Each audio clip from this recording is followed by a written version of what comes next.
Hi everyone, and welcome to Deep Geek Live. Particular welcome if this is your first time on one of these Thursday live streams. This is a regular live stream that I do every Thursday. I'm going to be framing this the way that I do most of my Thursday live streams, around questions from my patrons. And also, obviously, we're going to be picking up on super chats as they go through, and as many questions as I can from the chat as well. Guys, if you're regular, you'll know this is a slightly different background. I'm not in my usual home today, so I've had to sort of mix it up a little bit, but hopefully the Wi-Fi is good. Hopefully the sound's all okay as well. Okay, guys, so what we're going to do is we're going to jump straight in with some questions. This is mostly going to be focusing on episode 1. Any questions you've got about what was going on there, as well as obviously a little bit of a look forward to episode 2 to see what's going to be going on there. Let's start with, I had a couple of super chats actually before we went live. Maura Lee, thank you so much, very generous. As always, Maura, it has to be said, just a show of love and appreciation for all the wonderful content. Looking forward to the Time Machine on the Well-Told Tale. That's my second channel. I will talk about that a little bit later, as well as when the Traveller's Guide gets to Essos and visits Bravos. Thank you so much. And also for the mods. Guys, if you're there in the live chat, then please do give some love and support to my fantastic moderators who are there in the chat room. Let's start off. And the Chinster, I saw your super chat as well. We'll pick up on that one in just a moment. But I wanted to start by talking about the opening credits. Because they changed them this time around, didn't they? So we've had all through the first 7 seasons that slow shifting of a few different details here and there, but this time a big change of what was there. The biggest change was what was happening with the astrolabe, this the sort of the swirly thing that sort of appears every now and then, has a few pictures on the side of it. There are some big changes on what was going on that. And had a couple of questions about this. Bonds says the opening credits show 4 dragons in one part of the globe thing, 1 large dragon and 3 small dragons. I think this is the mother of dragons, Dany, and the 3 small heads of the dragon. The 3 small heads of the dragon. This matches up with the terminology when Dany was in the House of Undying. Dany not being a head. Who are the heads? Now, I think this, to give the big picture on what was going on there, we have 3 different images there from the astrolabe. The first one, we saw the Night King destroying the wall on Victarion. We get, not Victarion, but then the second one, we get a few images of what happened to the Starks at the Red Wedding. You get the twins, you get the Lannisters on one side with the lion, you get what looks like a flayed man, the House Bolton, Sigil holding up a severed head. That seems to be a reference to what happened with the Red Wedding. The third one, the third time we look at it, we see there's a large dragon, 3 smaller dragons, a comet in the sky, and what looks like a whole load of horses. Now, what this means is that all 3 of these now seem to be focused on action that has happened within the show, rather than looking back at the history, the lore. These are things that happened within the show. So the third one seems to be a reference to what was going on when the dragons were born. We've got the red comet in the sky, which was overhead. We've got the 3 dragons. I think those are the 3 dragons. The larger dragon, I think, is Dany, the mother of dragons. I think that's her being symbolized. And then the horses, obviously, the Dothraki. So I think that's what was going on that third bit going on there. Merit of Abydos also asks, saying, after the astrolabe, there is a short glimpse of Harrenhal and the God's Eye, or the Isle of Faces, but it seems no longer an island, more like a peninsula. Could this mean that a showdown with the others on Night King is likely there? Now, this is a great question. I had to go back and have a look at this. And yes, indeed, when you get the map, just about 2/3 of the way through the new titles, you can see that there's King's Landing, just northwest of King's Landing, you get this lake with a little island in the middle, and the island is actually attached to the edge of the lake. That seems to be, given its placement, it's a very stylized rough map, but that seems to be the God's Eye Lake, which is really the first time it's been sort of highlighted within the show. And that's quite interesting because in the books, I think is really important. On the show, it hasn't really been highlighted that much, and I've kind of assumed that this means that they're not going to be focusing on it in the actual action of the show. But this gives me just a grain that maybe maybe they will show it at least, even if they don't put huge amounts of action going on there. This is something they do quite a lot. There's something that's important in the books. They'll just give us a glimpse of it without really going into it, so that they're saying that they know it's important. They're just not going to go into the details about it. So I think that's what it is.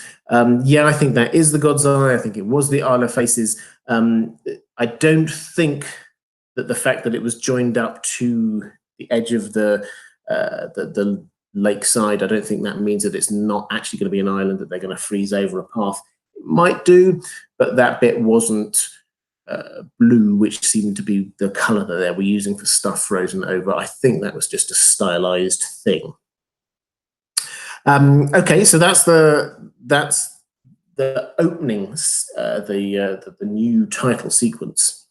The second thing I want to talk about is this swirly signature that the White Walkers have. I saw LML was there in the chat. Lucifer means Lightbringer, who was on my Sunday live stream. This is my normal Thursday one. I do these all year through, this time on a Thursday. But during the season of Game of Thrones, I'm doing a second live stream on Sundays, 5 p.m. Eastern Standard Time. So we go for a couple of hours as a pre-show before the actual show airs each week.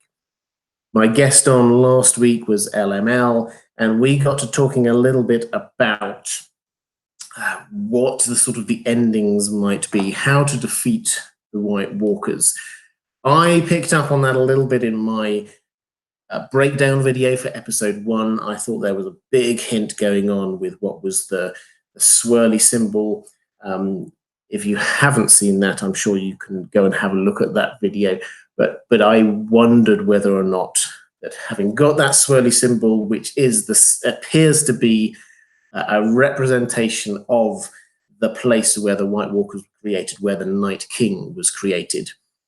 And the fact that the fiery sword was plunged into its heart, the heart of it, center of it, is the weirwood that the Night King was attached to when he was turned into a White Walker, into the Night King.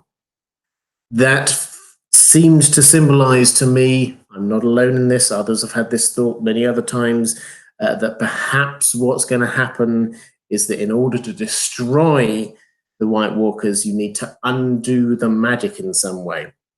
The way I've talked about this before is kind of reverse engineering the magic that created them. So that was my working theory, that might have been what was going on there. LML, I know, has now created a video, one of, I think, a series of 3. I would highly recommend you go and watch it. I haven't seen it yet. I think it's only just launched, but I'm sure somebody will put a link there in the chat if you're interested.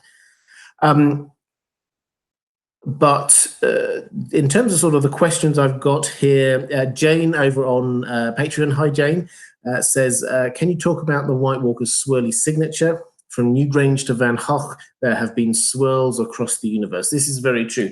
And I think that this is actually where a lot of the thinking falls down when we're trying to work out what the relevance of this swirl might be, because there are so many swirls out there in the world. It's not like they've taken something out in the world, in our world, and just dropped it into the world of ice and fire, and so we know exactly what it means. There are many different literary and other kind of allusions that they could be drawing on for this. So I think we shouldn't be looking out there. We should be looking within the universe that George R.R. Martin created, which is why I think we need to be looking specifically at why they might be trying to leave this message or this almost religious symbol to them, it's because their creation was important to them. And it's their creation was the creation of what they are as well as who they are, what their drive is. So, and they're saying this is what is still driving us after all this time. So that's what the kind of the symbolism is that's going on with that swirly thing.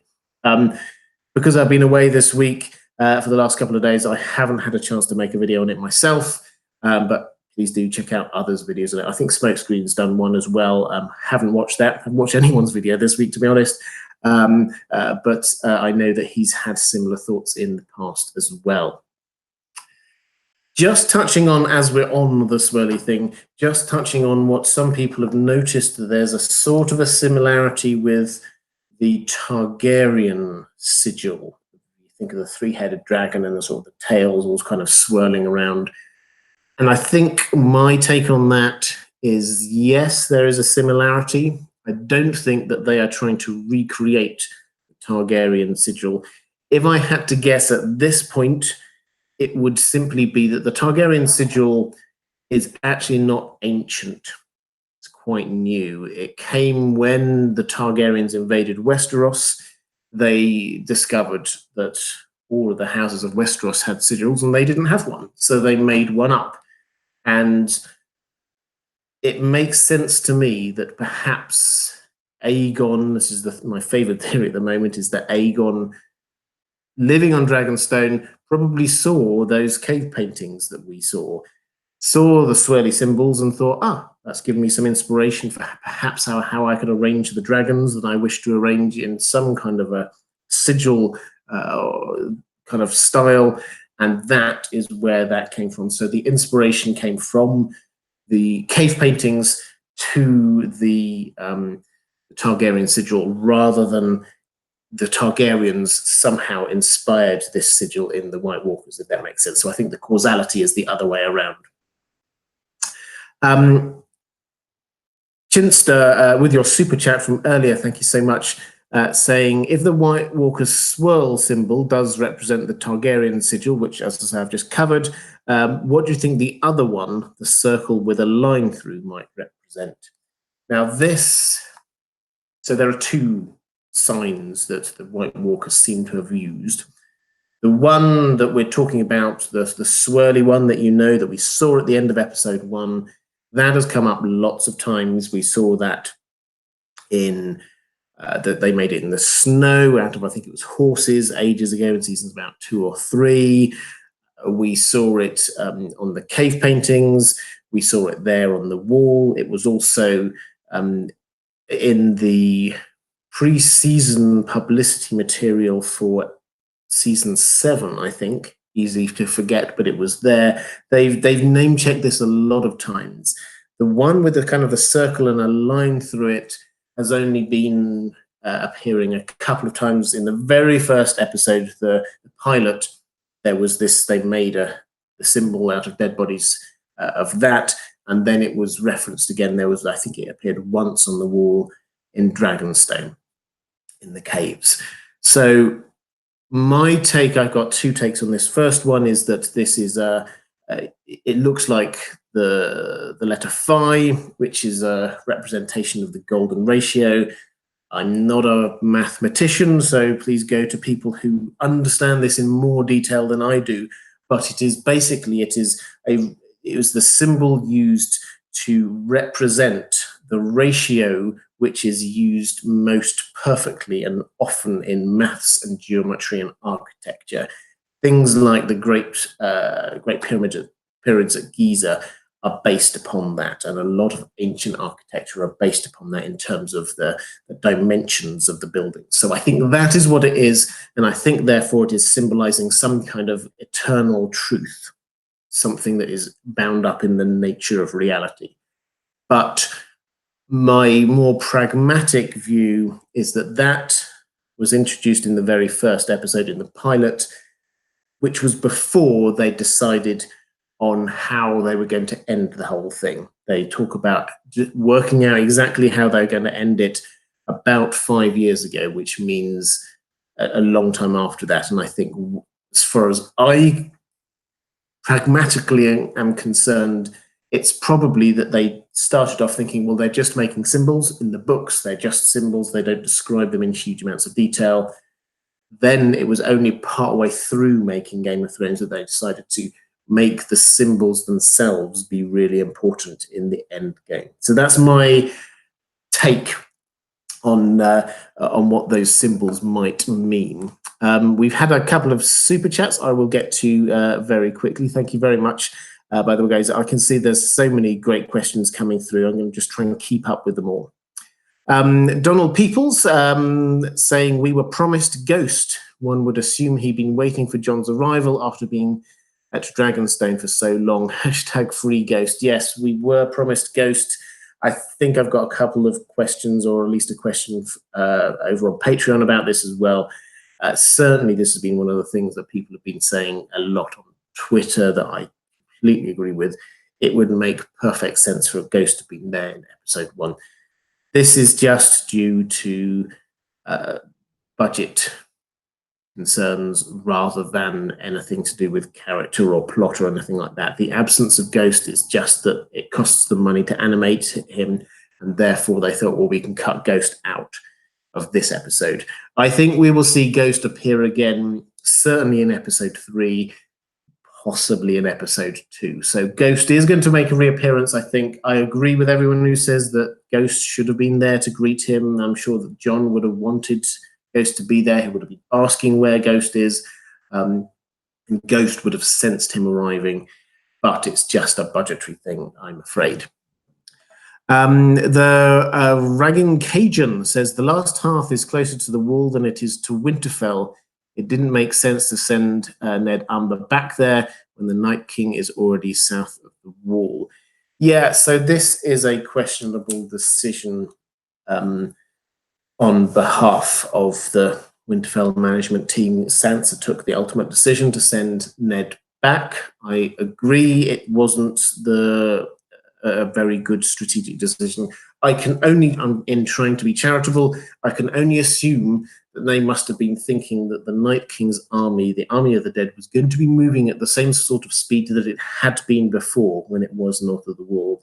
And if you remember the 6-7 seasons, it was a joke, a meme within the community, quite how slowly they were moving. Is that they appeared not far north of the wall right in the very first season, and yet it seemed to take them forever just to get to a position where they're ready to invade. I think it's a fair assumption, I certainly made it, that they would not just head straight south in pretty much a straight line, but they would actually work their way across the north, defeating anyone who was there, getting Castle Black and all the rest of it, and then slowly working way southwards. But they seem to have changed their speed the moment that they got south of the wall, and they're just hitting the main settlements, going to the last half, and then presumably straight on to Winterfell after that. So yes, it was a strategic error. I suspect the showrunners did it because they wanted to have the dramatic effects that we saw towards the end of the episode with Ned Umber. I think that's why they did it. But it's understandable in as much as the army did seem to pick up speed the moment it got south of the wall. Okay, let's go back to a couple more questions from my patrons. Kaylee B, this is talking about episode 1 overall. Kaylee B says, love the first episode, but I couldn't help feeling like most of the reunions were a bit underwhelming. I loved Jon and Sam's hug, but it was just lovely. But I desperately wanted more for him and Arya than we got. What, if any, thoughts do you have on that aspect of the show? Yeah, so my take is that I agree that it was rushed. The whole reunions thing worked not as well as I'd hoped, to be fair. I think this is what we're going to find a lot in this last season, is that because they've condensed it all, when you start getting these very character moments, they are going to start to be sidelined because they've got a lot of plot to be getting through, or action in episode 3, I suspect. So yes, I think that they did rush them. There was at least one reunion that they could have shown last time, or two, I think, that they could have shown last time that they didn't. Jon and Ghost, we've already talked about, and also the Mormont reunion. I think that surely we're going to see that next episode with Jorah and Lyanna Mormont. There's history there, not between them personally, because she was too young, but he brought great shame on the family. He got caught up in slavery, slave trading, and then got effectively sentenced to death. Ned Stark was all the way over there, was going to behead him, and then he just left, and that's why he ended up in Essos at the very beginning of the show, because he was on the run from justice. And so Lyanna Mormont, who took over, is very much, well, she took over eventually. She is very much the holder of the Mormont honor, and Jorah is going to be a reminder of the lack of that honor. So that is a reunion I'm looking forward to. In terms of the other ones, so Arya had 3. One with Jon, I mean, I think it was quite nice, but I think that they could have extended it a bit more. I think the thing, people don't seem to be talking about this, but I think it might be quite significant in terms of Arya's fate, is the fact that they have humanized her a lot more in this episode than they have in the previous 2 or 3 seasons. She is very much re-engaging with who she was.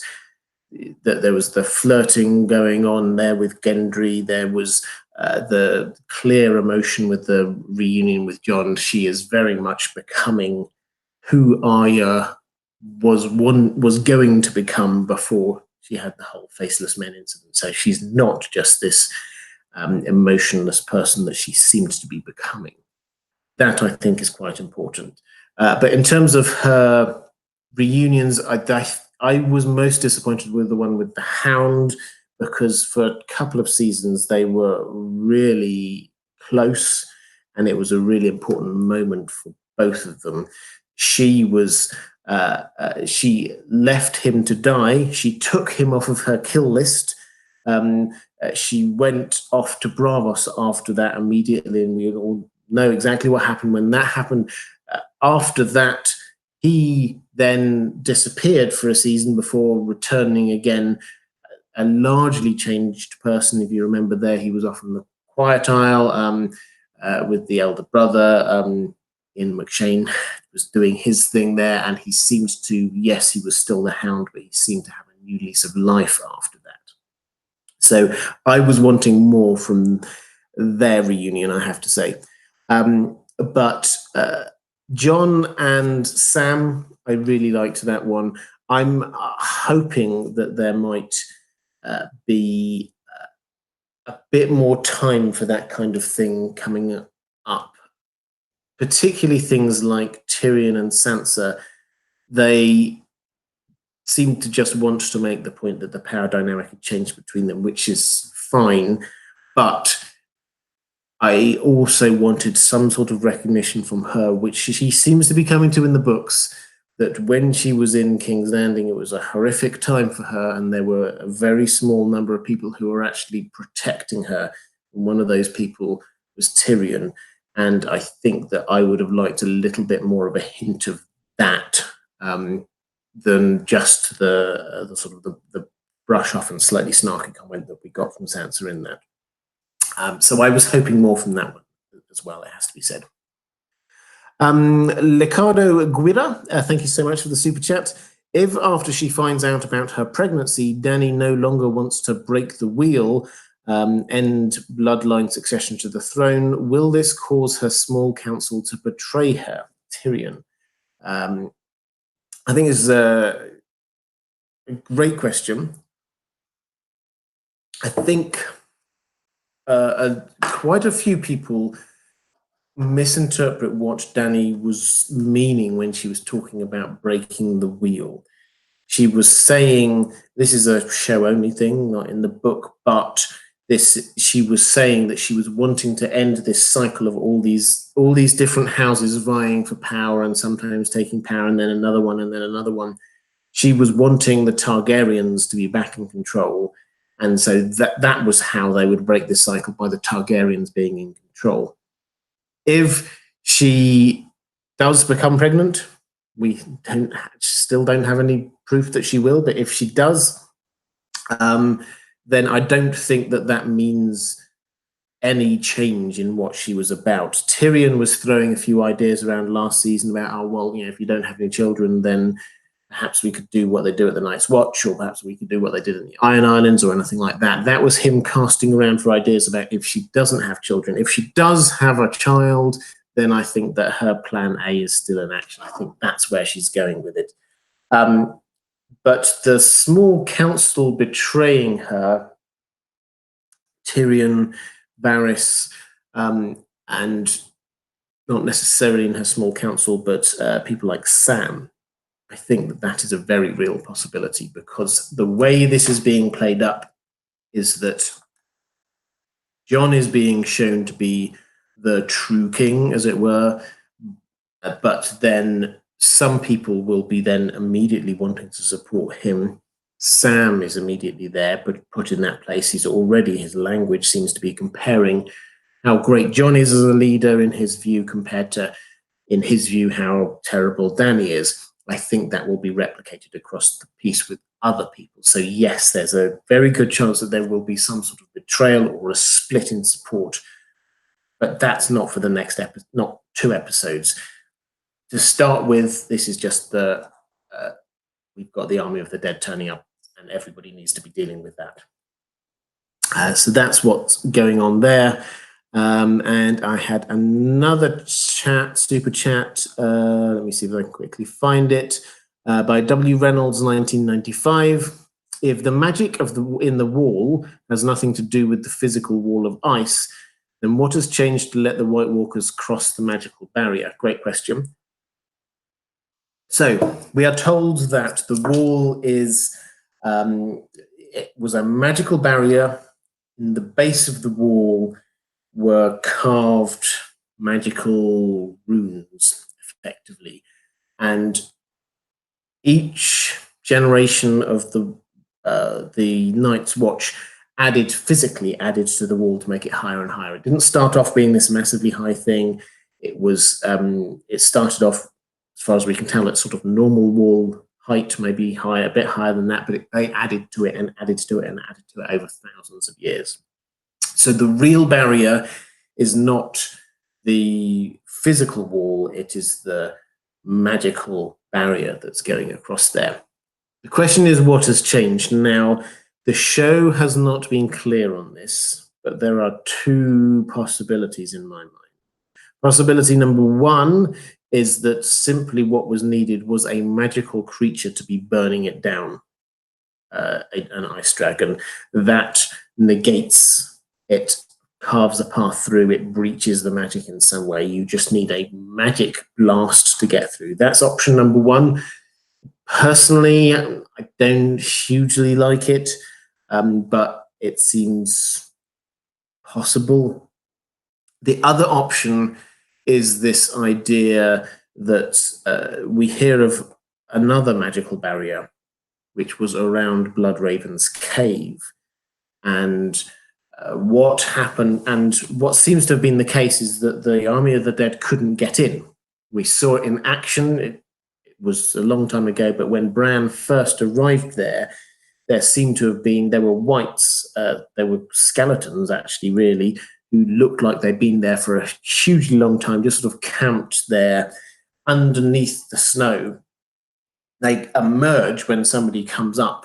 Bran and co arrive, and as they go into the cave chasing after Bran and Hodor and all the rest of them, they just break apart as they're going through. That seems to be what the barrier was like. So it was preventing them entering. The thing which allowed them to finally enter was when, on the sort of the astral plane, as it were, Bran encounters the Night King. The Night King puts his hand on him, marks him, and that was the thing which broke the magical barrier, because there was this link between the two, between the Night King and Bran, and that meant then that the Night King could pass across and the White Walkers could pass across to where Bran was. If we take that principle to the Wall, that this is another magical barrier, if we take the idea that Bran still has got that mark, we've not seen, obviously it's quite cold up there, so he's not wearing short sleeves all that much, but if he's still got that mark, and if he's south of the Wall, then that presumably operates the same way. And so all you have to do is get rid of the physical wall, and then you can pass by the magical barrier. So that's the second option that we've got going on there. But I think it's, yeah, as I say, it's a really good question. They have not made it clear on the show, but those are the two options they are giving us. Donna Daly, thank you so much. They are repeatedly telling us Sansa is looking out for the Starks and is very smart. Is she? So she is looking out for the Starks. That bit I agree. I think that she is in many ways one of the most Starkish of the Starks at the moment. She is there trying to protect her family, trying to protect Winterfell, and trying to protect the North. So I think that's where her loyalties are. I don't think she's on some personal power grab. I think that it's about protecting the family. So yes, the first part of that. We're being repeatedly told that Sansa is very smart. Is she? Well, I think she is smart. I don't think there's any doubt about that. I think Tyrion was right that down in King's Landing, down in the south, she was being consistently underestimated. He at the time even noted, that he thought that she would outlive everyone. And he, I think, is currently being proven right in that assessment. She was the person who has got the North in the position to be able to defend itself in Winterfell. It's not the sexy business of war, but it's the right business of war, making sure that they've got the materials for creating the weapons and the armor, they've got the food to be feeding everybody. She's concerned about that level of thing, which others frankly don't seem to be. That is smart. There are a few things that suggest she might not be as smart as she thinks. Sending Ned Umber back up to the last hearth, as I say, that didn't seem to go too well. There's an interesting bit of language that they used in successive scenes. First of all, you got Sansa and Tyrion, and you get Sansa with the kind of the withering, I used to think you were the smartest person in the world, clearly thinking that he's not now the smartest person in the world. And then the next scene, you get Arya and Jon, and they're saying Sansa thinks that she's the smartest person, or the cleverest person in the world. And it's just like, oh, hang on a moment. Are you trying to show us here, by comparison with that previous scene, that she might think that, but that's just pride before a fall in some way? Game of Thrones is not the kind of show that likes and rewards characters who get quite big heads. There is a hint that she's heading that way. So is she smart? Yes, I think she is. Is she the smartest person there? Well, perhaps not, but she certainly has been doing mostly the right kinds of things. Scripts to clips for series and flicks. Thank you so much for the super chat. Since Lord Glover chose to go home in season 8, episode 1, do you think the Night King and White Walkers will attack Deepwood Motte before Winterfell? Also, do you think Dany's betrayer could be Jon, now that he knows? Two parts to this. The first one, will the Army of the Dead go to Deepwood Motte before they go to Winterfell? I suspect not, if only for reasons of geography. They are currently, you have to imagine a map of the North, but they are currently in the last half. You get, which is sort of somewhere on the east of the North, northeast of the North. You get Winterfell, which is sort of somewhere in the middle, and then you get the Wolf's Wood, and the other side of the Wolf's Wood is Deepwood Motte. So in order to get to Deepwood Motte, from the last hearth, you pretty much have to be going past Winterfell. So I don't think that they would be going to Deepwood Motte first.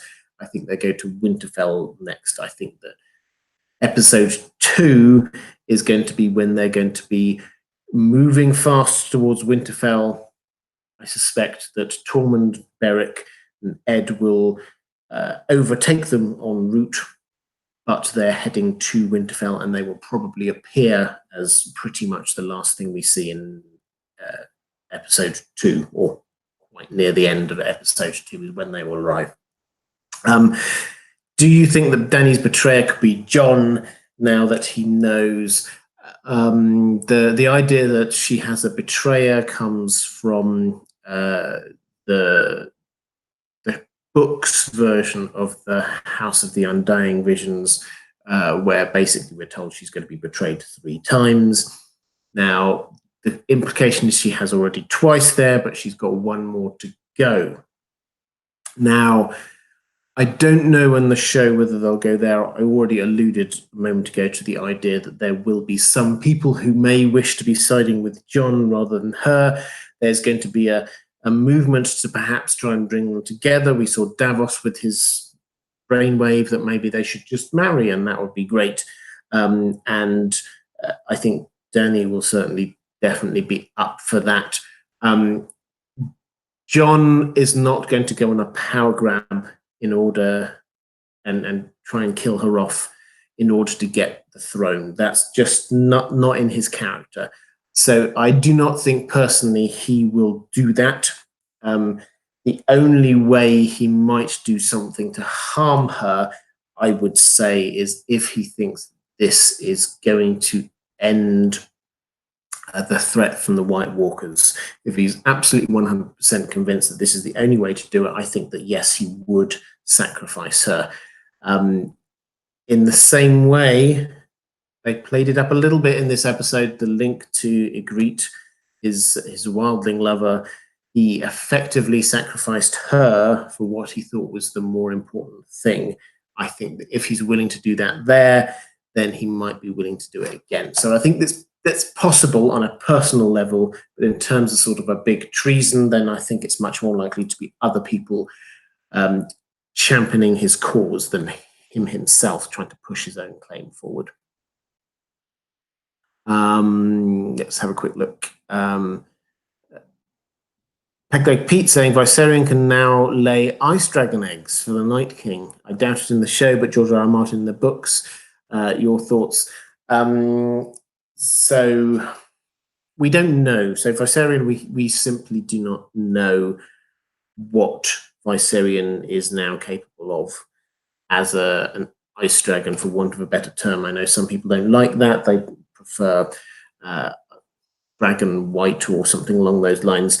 But we do not know what the Viserion is now capable of. In the books, I think we're just going to be keeping with 3 dragons. Similarly, certainly on the show, I think we're just going to keep 3 dragons. It's possible there might be some eggs, which will, in the show, it's very much the kind of thing I think they would like to do, is sort of end with the idea that all this might happen again by showing us that there are some eggs out in the world. So I think that that's possible. In terms of the books, maybe, and I think that there's an outside chance that in the books it wouldn't be the Night King who's riding it, but say Euron, who has a dragon. I haven't worked through that yet. That's just a sort of slight speculation, but I don't think it necessarily has to happen in the exact same way in the books as it did on the show. I certainly don't think that what we saw happen in the penultimate episode, Beyond the Wall, episode of season 7, is going to happen in the books. I don't think it's going to happen like that at all. So don't assume that the details are the same. Brushstrokes are the broad brushstrokes are the same, but the details of what's going to happen are not going to be the same, I would suggest. Mark Ryder saying, I believe menopause is the best explanation for Cersei. Explains her thinking she was and her tears to Euron. Lady Olenna saying her change will be seen upon her. Yeah, so I've got a question from one of my patrons about this later, but I'll pick up on this one now. Yes, I like this, and the more I think about it, the more I like it, is this idea. So we never hear Cersei actively state that she's pregnant. It's not actively her saying, it's just lots of hints. She is very happy for Tyrion to go away believing it. She's very happy for Jaime to think it. There's very happy for all of this kind of stuff. And yet we have to remember that she should be showing at this point. We've had at least enough time for Euron to go across the Narrow Sea, pick up the Golden Company, come back, plus a little bit of time before that as well, because the examination that we had from Qyburn that we sort of saw the very end of, that happened a little bit beforehand. So this is a long way, and she's probably would be in her second trimester. And I personally can't see any sign of a bulge there. I don't know. They might be hiding it well. So the idea that she might actually be starting to go through the menopause is actually quite an interesting one, and it explains a huge amount. It explains how kind of looks when we get Euron saying about how he's going to put a baby in her belly and all the rest of it. So yeah, I like this idea. And you're right, yes, that Olenna did say her change will be upon her soon, which could be some kind of foreshadowing.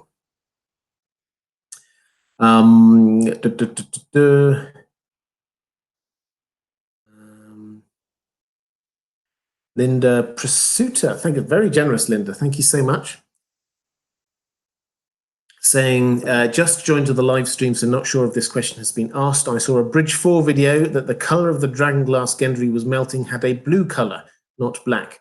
Do you think this is significant? This hasn't come up before. And as I said, I've been away for a couple of days this week, so I haven't had a chance to watch anyone else's videos. So a lot of these ideas are coming to me completely fresh. I'd not seen that. I would have to have a look at it again. The fact is that certainly in the books, it's clear that Dragonglass doesn't just come in black.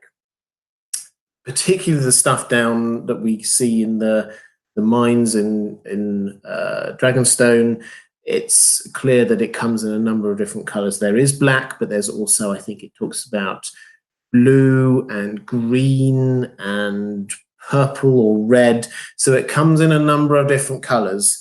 So the fact that he might be doing it in doing some blue Dragonglass shouldn't mean anything.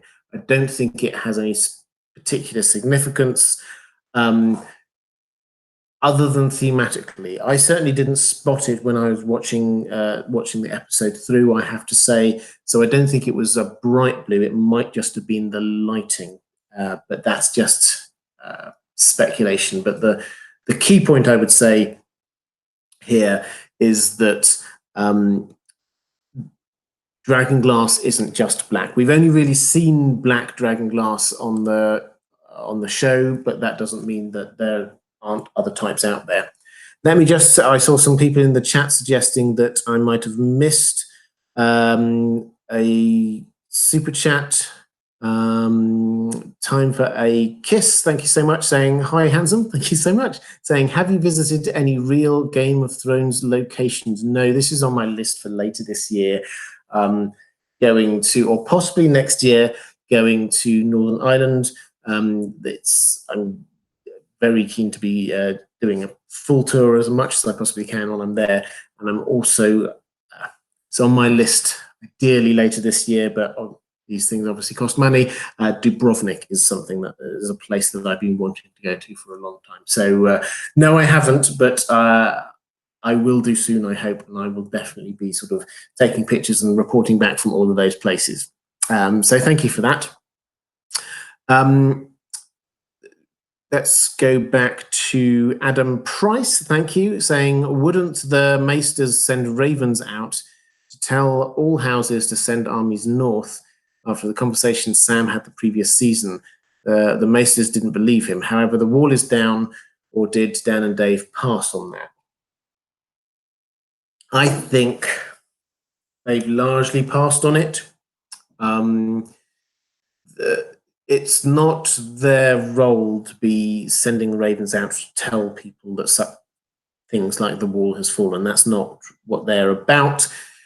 They may not even know about it yet. So in order for people to know about stuff, what's going on, we know about the fall of the wall because Bran saw it, because he sent out ravens. He was walking into a load of birds and he saw what was going on. That's how they knew about things. There was a maester at Eastwatch who sent a raven down back in episode 6 of last season, so we know that there, but then Eastwatch was destroyed, so clearly they wouldn't have been able to get any messages back out from there, so they wouldn't actually physically be able to get anything out from there.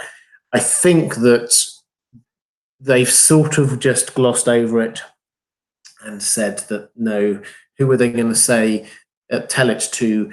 The people who matter in this drama and the show. They've cut everything down to the core people, are the characters we've got coalescing, sort of arriving all at Winterfell, and what's happening at King's Landing. And all of those people already know about what's going on.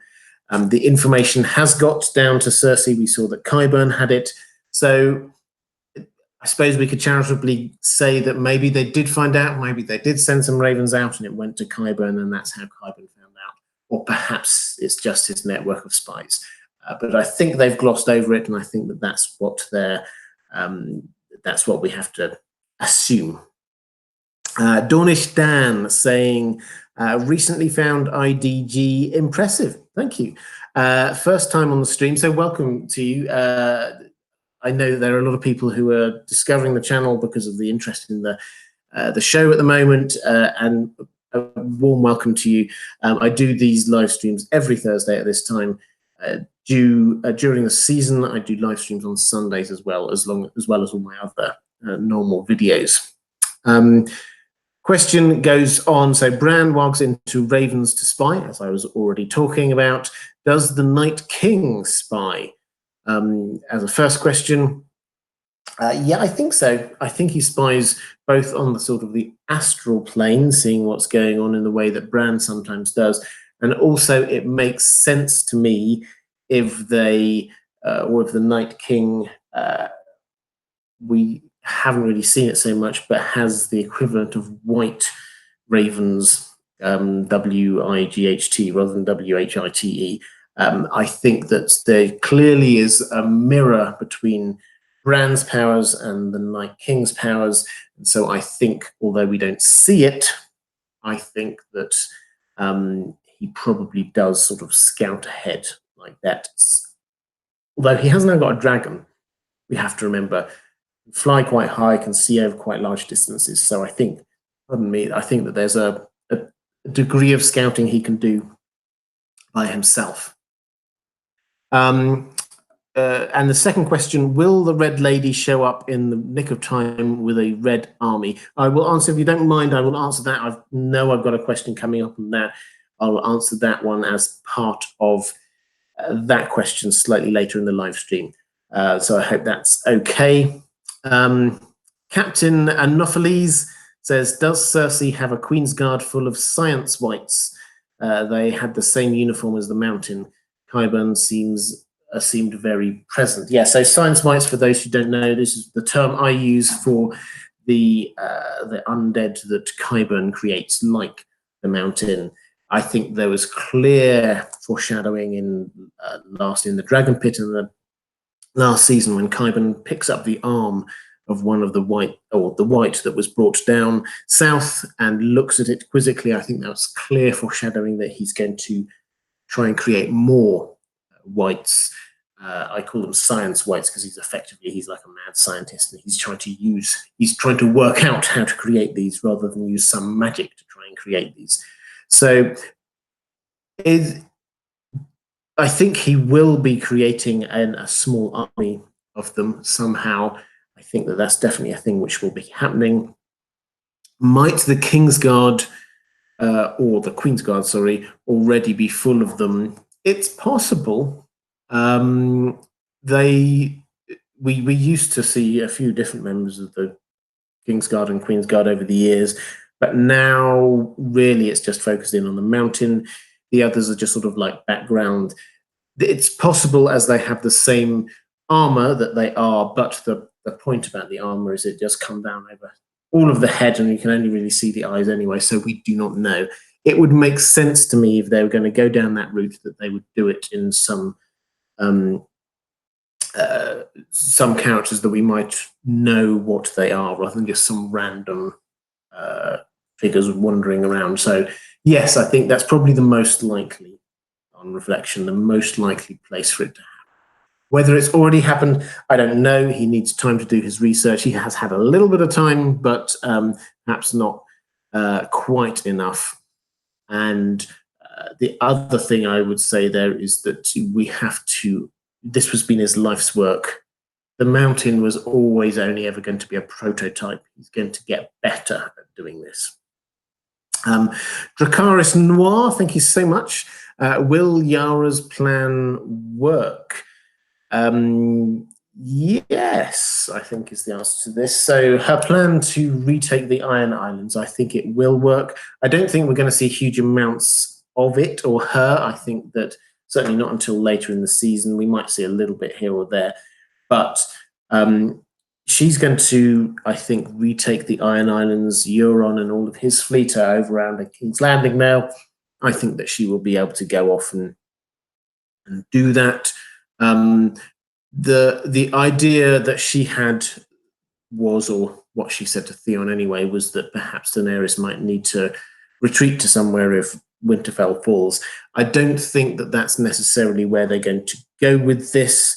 I think that it might be that Euron, who has flagged up a few times that he may well, if things start going wrong, he would just go off somewhere to an island where he doesn't think the White Walkers will be able to get him.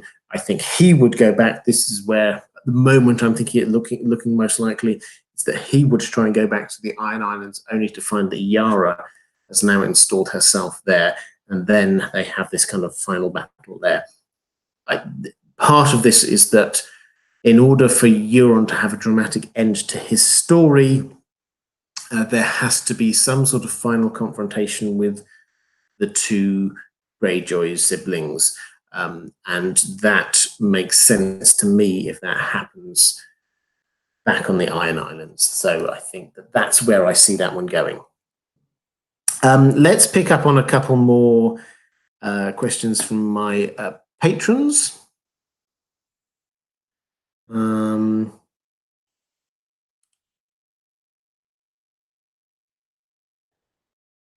James Sidney, thank you, saying, not a question, but an amusing thought I had. I wonder what the actual process of creating the Ned Umber spiral looked like. Did the Whites build scaffolds to get high enough to pin the limbs on the wall? Did they use white giants? Was there an other acting as a foreman? And so on. And I do like this thought, and it's exactly the kind of place that my own brain goes when I just go, that must have taken a little while to do that.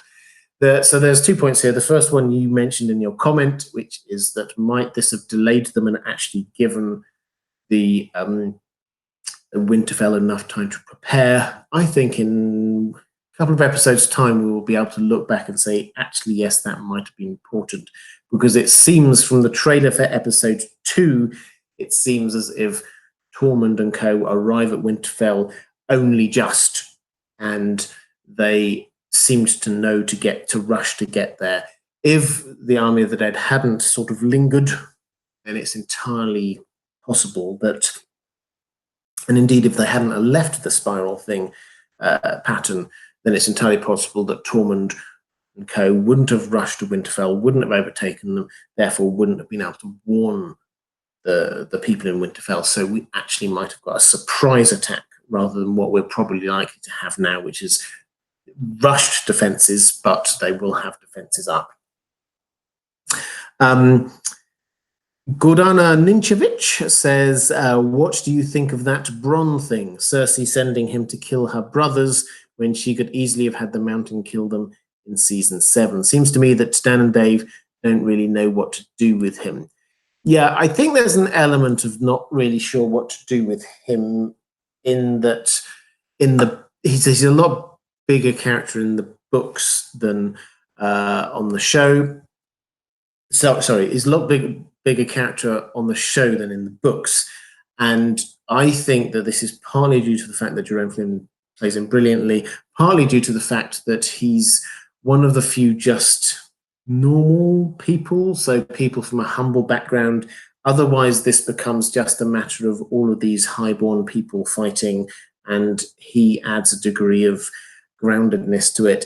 And on a very basic level, he's also one of the few characters who are funny these days. This is turning quite a dark series. It will get quite dark. Having Bronn in allows humor. Whenever he's around, it allows the possibility of humor. So I think they're deliberately keeping him in. I actually don't mind this as a little subplot, though, I have to say, simply because I hope it gives us the chance of seeing a bit more about Bronn's true character, because he's always there with the jokes and the idea that he's just in it for the money, for the castle. But this time we're potentially going to see whether or not he actually has got some sort of feeling of care and loyalty towards the two brothers, Tyrion and Jaime, that he was working with for so long.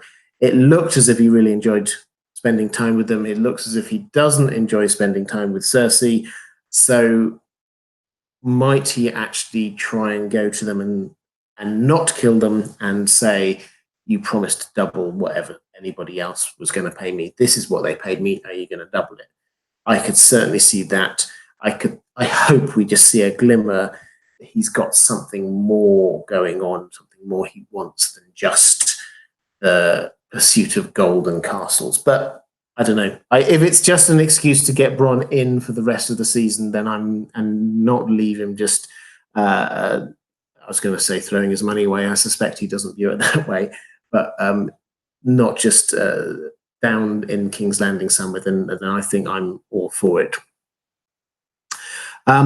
Christy Miller, thank you so much. Book question. Sorry, you don't have to apologize for book questions. We're here for both the book and the show.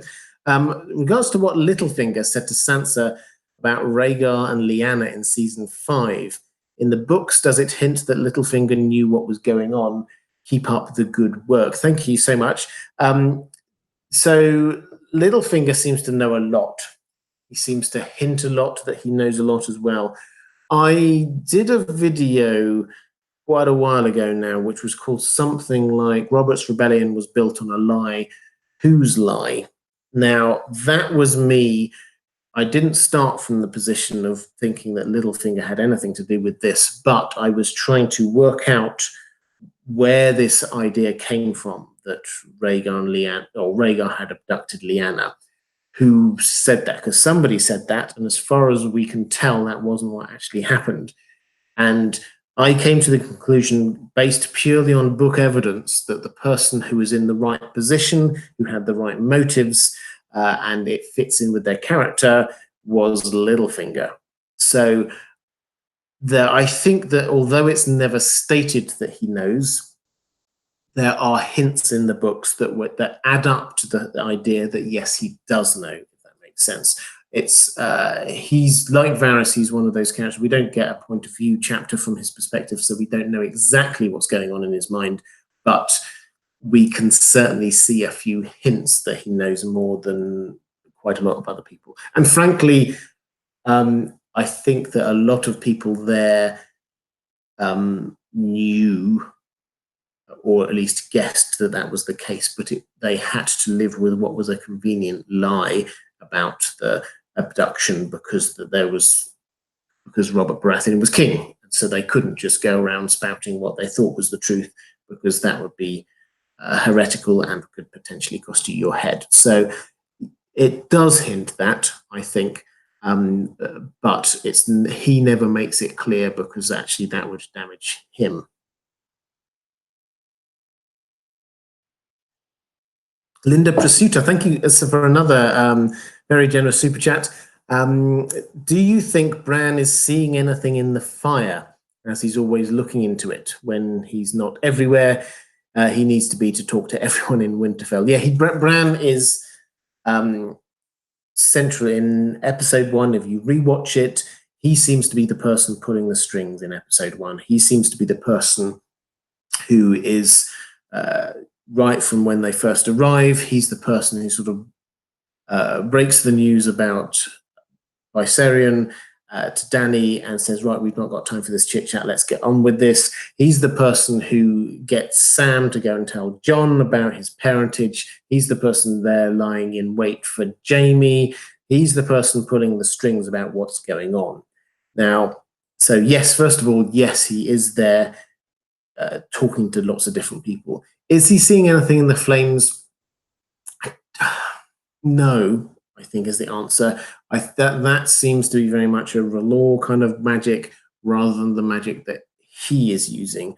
I could imagine, though, that because he's sort of accessing stuff through the Weirwood network, and he can do that now, not just when he's holding on to a tree, but he can do that just sort of generally. It might well be that what he does is he needs to stay warm, and so he just happens to be gazing at the fire. It's not that he's looking into the fire for answers from the Lord of Light or anything like that. So I think the answer is no, he's not doing fire magic to see things, but he is by a fire and he is seeing things, if that makes sense. It's a little nuance, but I think that quite an important one in terms of understanding the kinds of magic that he is using. Donna Daly, thank you so much again. While I think it is clear that Bran doesn't want this, why do you think that none of the houses have rebelled against Jon on behalf of Bran? It's a good question. I think that they having decided that they want Jon, they were going to stick with Jon. When Bran came back later, then because he arrived back after Jon had gone, when he arrived back later, it became very apparent. There are the little knowing looks from Sansa to Jon and all the rest of it that he is not there going to try and claim a thing. Basically, what they're all treating it as if Jon had been legitimized as Ned Stark's son, and that means that he is older than Bran, and so they're just going to go with him. The laws of succession are never as clear-cut as they appear to be on paper. If somebody's in place, if they've got support, then they will stay in power, basically, even if there's somebody with a better claim, so to speak. Why do I think none of them are? Because I think if they're going to get behind anyone, it would be Sansa, who is actually showing that she can do the job. What they do not want to do is put somebody there up against Jon, who frankly now has got huge amounts of support from Dany and the dragons and all the rest of it, so why would they? But why would they want to put somebody up who is not actually a natural leader and frankly saying things like, I am not Bran Stark anymore? So I think it's simply because what he's like, he arrived at the wrong time and all the rest of it. Tanya Yoganathan, predictions for who will become a White during or after the battle at Winterfell. Grey Worm, question mark. My hub says Cersei will die in childbirth like her mum, having a dwarf because of incest with Jaime. Thoughts? Well, the first bit about who will become a White during or after the battle of Winterfell. Grey Worm, yes, I think he's a goner.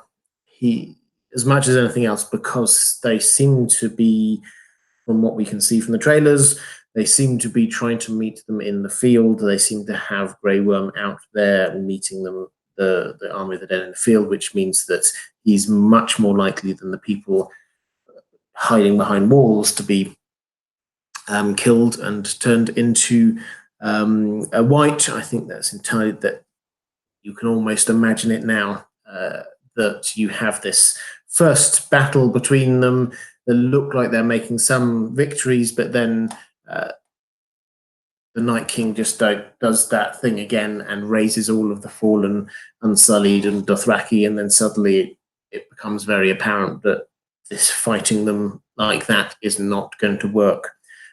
So yes, Grey Worm. I think Ed, sorry, obviously been predicting his death for a while, but he will eventually go. I think there is a good chance that at least one of someone like Rickon might be raised. We've had this raised a couple of times, pun intended, on this stream, people suggesting that perhaps Rickon might be brought back. The other people who might die, so I think there's a chance Jaime could die.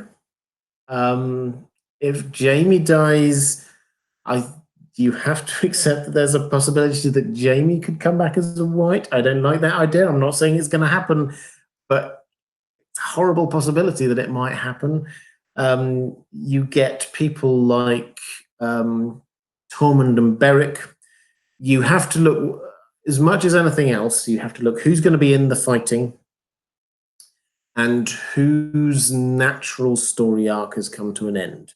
Now, Beric's seems to sort of hanging on because he's got some role to play.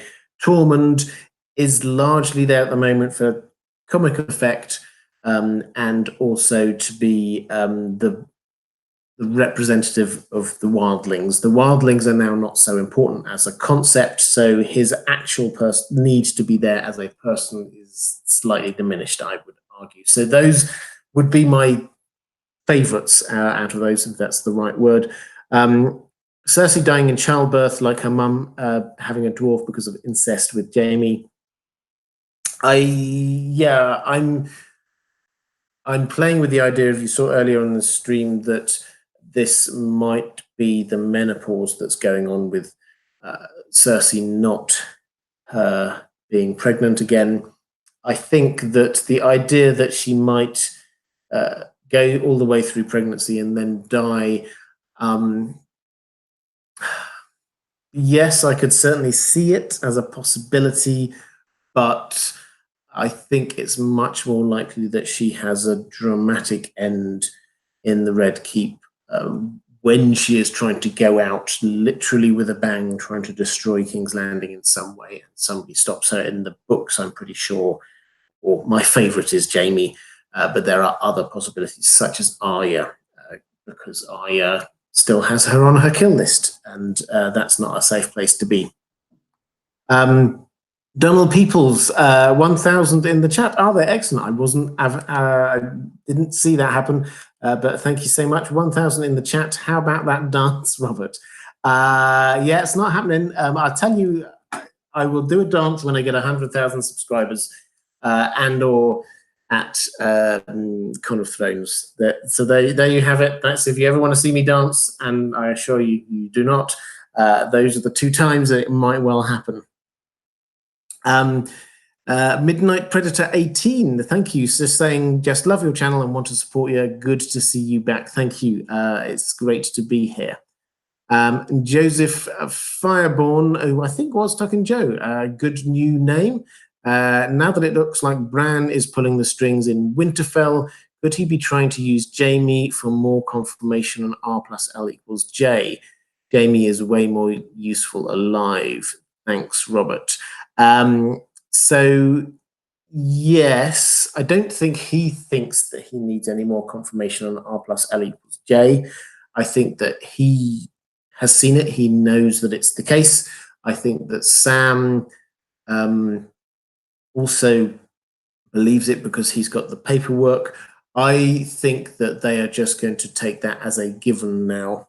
I think that the idea that they need to persuade other people with lots of extra evidence, I think that that's not, that's a level of detail that they're probably not going to go into.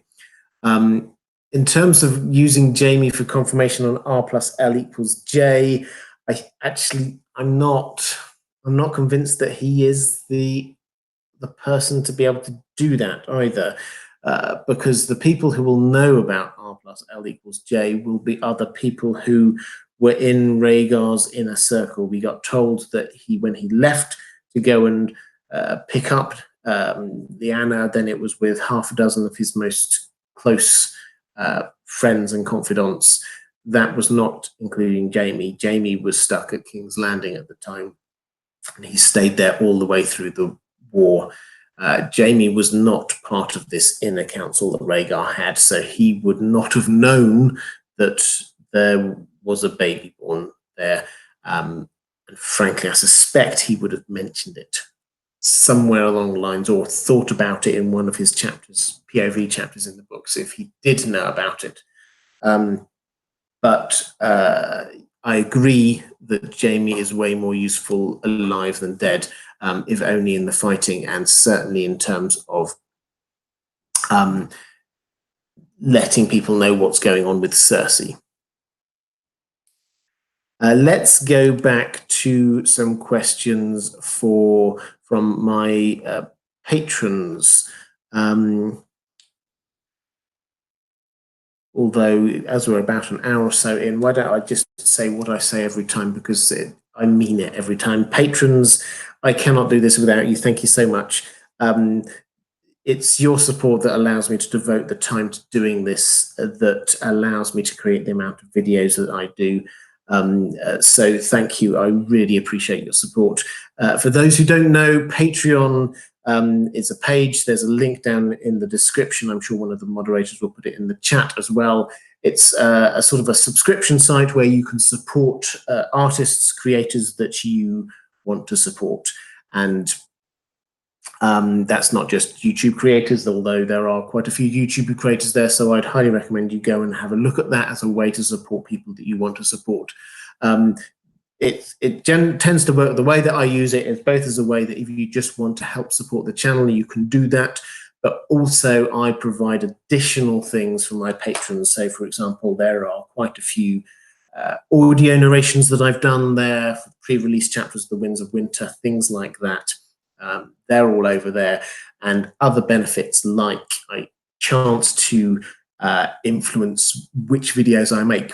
So I asked my patrons this week which of a couple of different videos I should make this week. I didn't have as much time as I was hoping, as I say, because I've been away, but I certainly will have time to make one more video, and they came out just in favor of answering the question of why is Tyrion apparently being so stupid these days?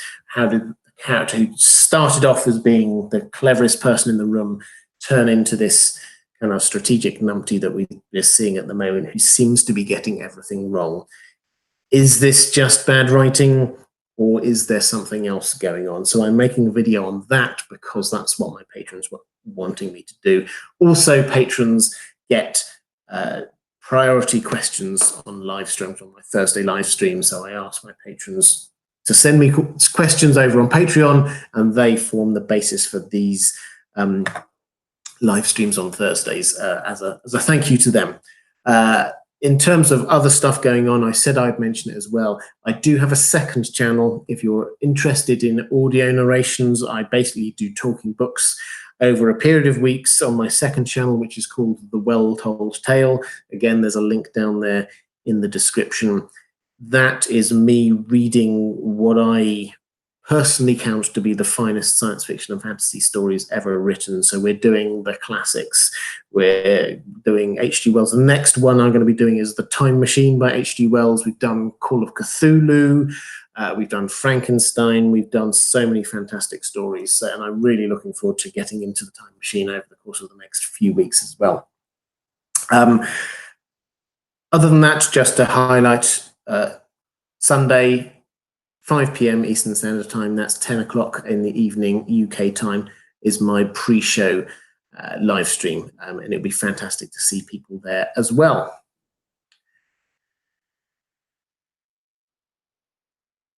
Okay, let's get back to a couple of questions. Catechus says, not a question, just an observation upon second watch. In the first watch, I was thinking, wow, Dany is really spiraling down. Second watch, watching her talk to Sam, it actually takes a very strong leader to have a difficult conversation explaining tough choices. Maybe if Jon had taken the time to do the same with Ollie, he wouldn't have got stabbed. So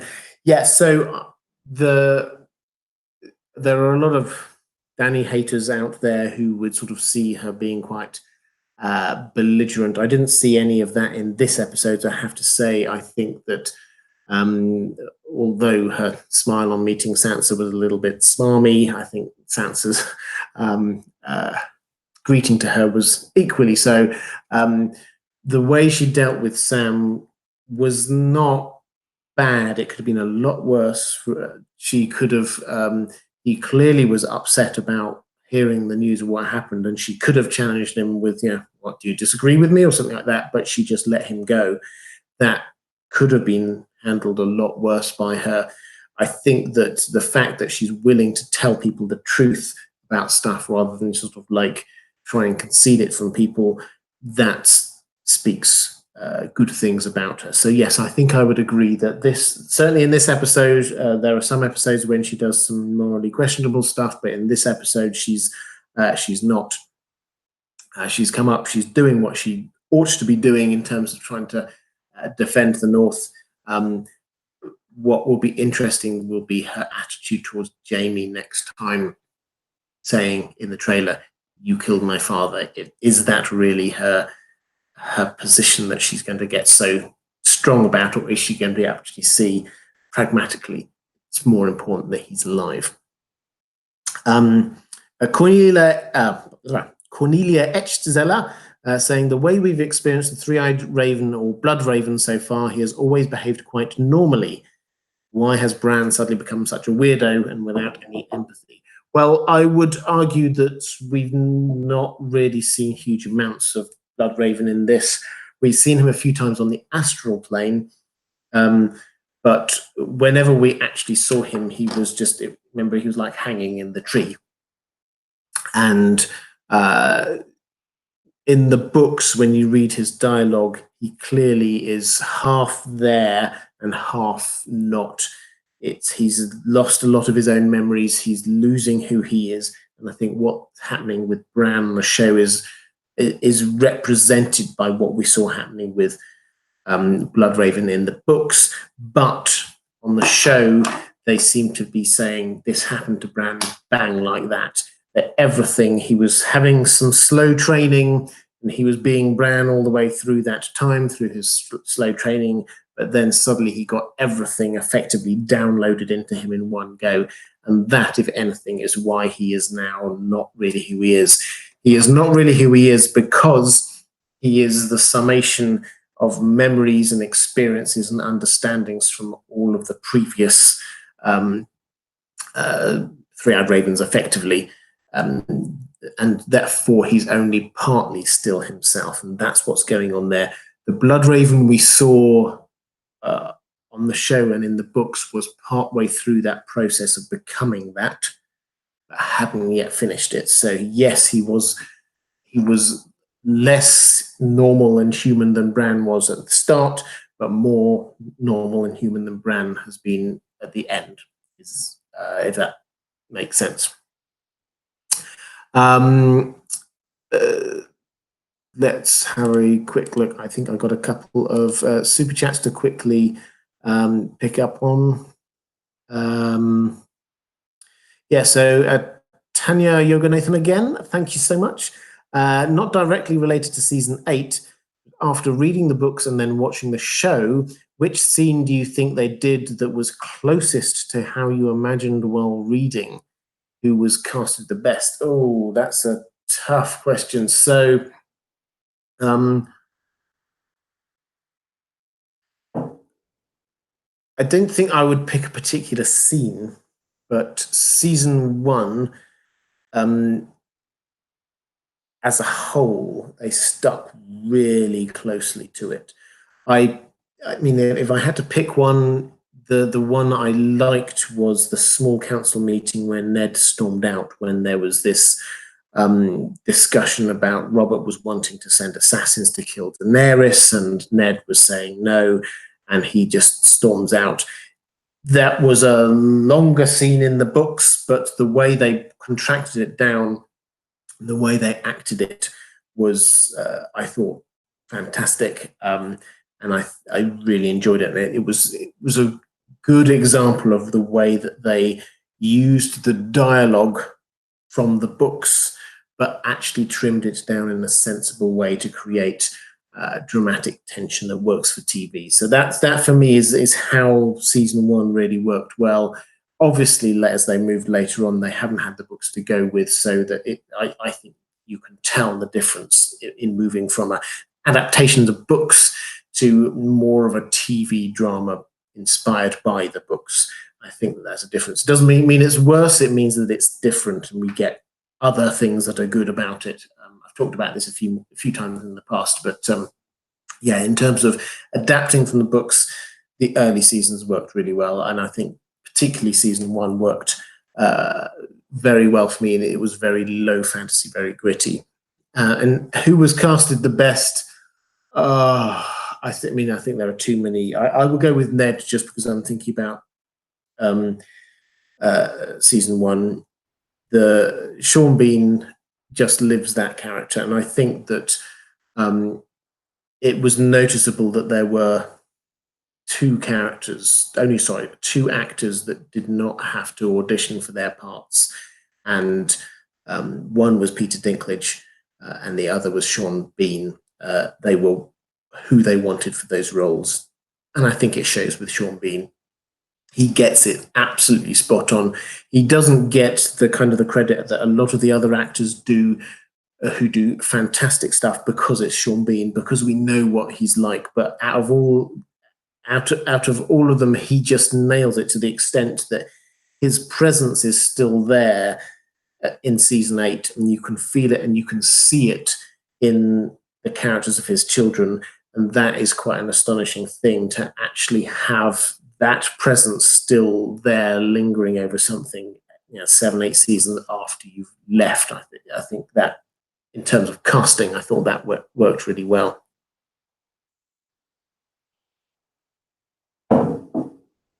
Do you think Linda Pursuta, thank you again, it's very kind, saying, do you think Bran is talking to Theon when he says, everything you did brought you to where you are now, where you belong, home, since Theon is on his way to Winterfell? So this was in one of the pre-season trailers. We just get the voice of Bran saying that.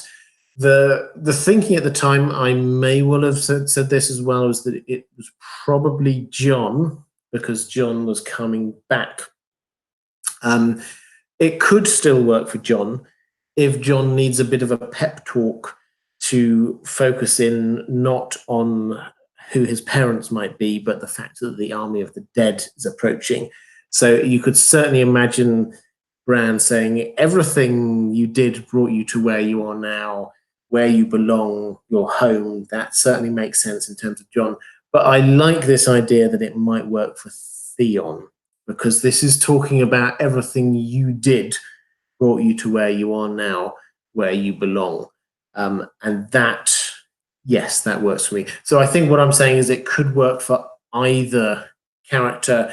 The point is that Bran is the one pulling the strings right now. Bran is giving people a pep talk ahead of the battle. That is what he is trying to do. He is trying to get people to be focusing in on what he wants them to focus in on, not any of their other stuff. The only argument I'd have against Theon is that I don't think he needs that. I think that if he arrives this episode, he may do. If he arrives this episode, he is there to fight. He doesn't need anything from Bran telling him to fight, to protect House Stark or anything like that. He doesn't need it. So why would Bran have to say that to him? The character at the moment who probably needs it the most is Jon.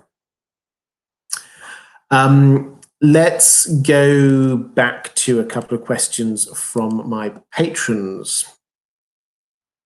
These are a few questions all around Jon's parentage and all the issues around there about the revelation to him about who his parents are and so on.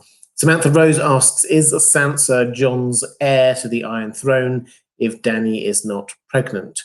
So this is the working on the assumption that Jon is therefore the rightful king at the moment. So there's a few points here. The first one is certainly there would be people who say he's not the rightful king because at the moment Cersei is the rightful monarch. She is sitting there. He might claim to be, but he isn't because he's not sat on the Iron Throne and possession is 9/10 of the law. So that's the first thing. The second thing is whether he would actually wish to be that. He's never been crowned this. Just because he's sort of this, he has this birthright doesn't mean he has to push his claim. He might not want to be king. In fact, I suspect he probably does not want to be king. So that's the second point. And the third one, this is before we get on to the actual line of succession. The third one is that actually the line of succession and who is the heir is decided when it happens. It's not a clear line in the way that a lot of the royal families of Europe or Japan or whatever. It's very clear that this person is the first in line, that person's the second line, that person the third in line, and so on. That's not the way it seems to be working in Westeros. It's the king can announce who their heir is, and that was in the Middle Ages. This is a lot more what it was because these kind of lines weren't as clear cut as we might like them to. So that said, in terms of the theoretical House Targaryen lineage and succession, if we say Jon is the king, if he is, let's say, married to Dany and they have a child, the child would be the heir, theoretically, because it would be Jon and then Jon's child. And then next in line after that would be Dany. That would be the way it would go. Now, where Sansa might come in is that Jon could, if Dany and the child are not there, Jon could name whoever he wants to be his successor. He could say who it is because the Targaryen family tree largely has disappeared. Yes, you could take somebody like Gendry, for example, and his great-grandmother was a Targaryen, so you could go back up. But at that point, you're starting to get really quite, that was the youngest daughter of Aegon V's great-grandson. Is quite a tenuous claim to the throne, it has to be said. So at that point, it's just a matter of who is it that the people will come behind to support the Iron Throne, rather than who is the pure choice to be king or queen.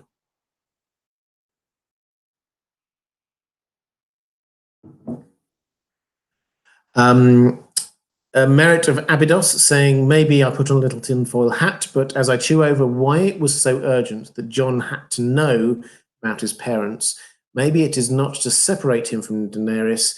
Instead, could there be a connection to Jaime? In Jaime's weirwood dream, Rhaegar questions him not to have protected his children. Might it be the entity's arc to fulfill this at this time by protecting Jon? Now, that's quite interesting. So this is a reference to something that happened in the books, which is Jaime had, he slept for a night with resting his head on the stump of a weirwood tree that had been chopped down. And he has this incredibly vivid dream. There's a lot in there that we can't really go into here. But one of the things was that Rhaegar and his Kingsguard come out and accuse Jaime of not doing his job effectively, including not looking after Rhaegar's children. They haven't covered that in the show, so I don't think that this is going to be a show plot, to be honest. The question as to, so I don't think that Jamie protecting Jon would provide a kind of satisfying conclusion for his arc on the show. It might in the books. I think he's got a slightly different arc in the books, but it might in the books, but it wouldn't on the show. In terms of the first part of that, about why it's so important to for Jon to find out quickly, that I think is a really interesting point, and it's one that I don't think we've explored as a community enough yet, because Bran, as we've said, is pulling the strings. Bran got Sam to tell Jon, and he deliberately picked a time when he would be up for it, because basically he's just discovered that the person who's come up here saying that they're queen and actually isn't is the person who's killed his parents. So immediately Sam is in the right frame of mind to go downstairs, go down to the crypts and tell Jon, you're the rightful king, you're great, you should be on the throne, not her. So that's the mindset. And Bran, knowing that, chose that moment to go and send Sam down. The implication has to be that somehow, as you hinted, he is trying to create this rift, if not between Jon and Dany, but perhaps between supporters of the two. And the thing we don't know yet is why. What has this got to do with not just making an interesting plot, but what has this got to do with Bran's plan going forward? What is he trying to achieve by doing that? He is presumably trying to end the threat from the White Walkers, but we don't know exactly how he's going to go about doing that. So a really good question. We had a couple of super chats saying, Joseph Fireborn saying, really looking forward to a Dany and Arya scene. Yeah, that would be good. How do you think that would play out? I think there would need to be a reason for them to be actually talking to each other. I think that Arya is very much focused on protecting House Stark. So she's there protecting Sansa and Bran and all the rest of it. And at the moment, Dany is largely just wanting to make sure that people are following her and then confronting the army of the dead. So there is no particular reason for them to have a scene with each other. But if they were to meet, I think they're both two very strong characters, and I think that neither of them would back down. I think that Arya would make it very clear that she thought that if she needed to, she could kill Dany, and Dany, if she would be able to make it very clear that if she wanted to, she could make a dragon eat Arya. So I think that there would be a kind of a butting of horns together, but there is no reason for that to happen. Arya, however, would be happy that Jon is happy, and Jon does seem to be happy in his relationships at the moment. So it potentially a cause for confrontation, but I see no reason for that to be sparked at the moment. Tim Remington, thank you so much. What's the one thing from the books that you wish made it to the screen or they did differently on the show? Mine is the Kingsmoot, because it sucked on the show. Yeah, the Kingsmoot in the books was a lot better. They had this huge magic horn that was blown, Dragonbinder, that Euron's claims is going to be able to allow him to magically control a dragon, and then it just makes the entire place fall silent as this sound of this horn goes and goes and goes, and then the person who's blowing it collapses, and it's just hugely dramatic.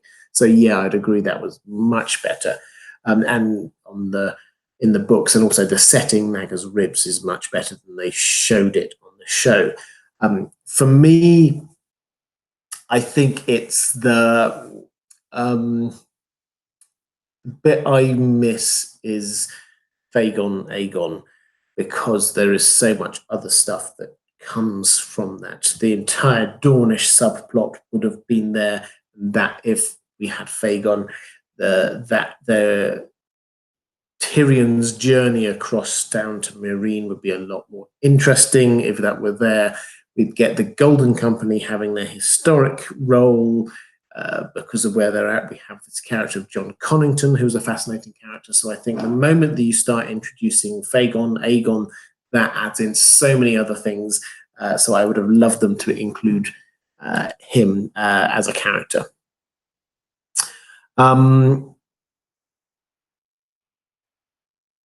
Let's quickly check back with Bonds saying, not a question, just a point backing up my theory.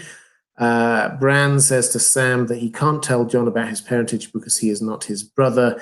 He then gets Sam to tell him, maybe inferring that Sam can tell him because Sam is Jon's brother. Yeah, this is the theory that perhaps Sam is a secret Targaryen, a child of the Mad King. Personally, no. I don't think I'd have to look at the exact dialogue there. I don't think that Bran says, I can't tell him because I'm not his brother, but you are his brother, so you can tell him. So I don't think that it's that explicit. But the layer there in terms of is that actually Sam is closer to Jon than Bran is.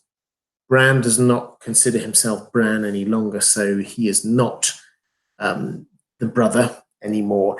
And Sam is a Night's Watch brother of Jon's. So I think those are the layers that are going on there.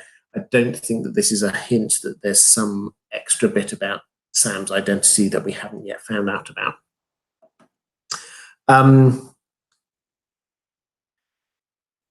Maura Lee saying, Jon was willing to sacrifice his crown as King of the North in order to bend the knee to Dany. Do you think that Dany will be willing to do the same for Jon once she learns the truth about his parents and that he is really the true king of Westeros? Now, this is a big question, exactly how she's going to react.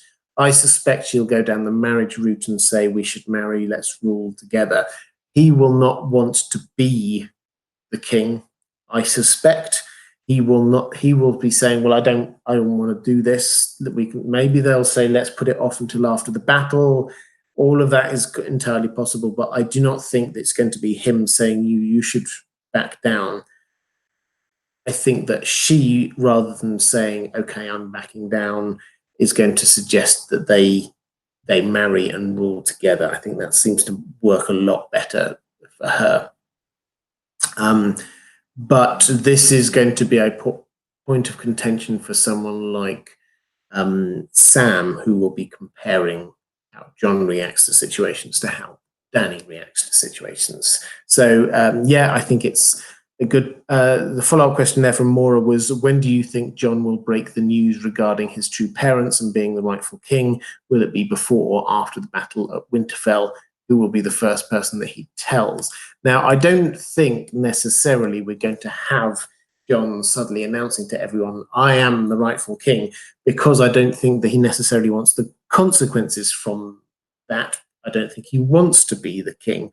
So I can't see that he's going to make a big announcement. I think he will feel honor bound to tell Dany, and then it might start spreading out from there. But I don't think that he's going to make a big song and dance about it. And I think it's going to be pushed back to after the battle. I think we will get a little bit of toing and froing about it. A few extra people might learn, but it's not necessarily going to come from Jon. This is not going to be Jon driving this wanting to be king thing. It will be other people who want him to be king, people like Sam.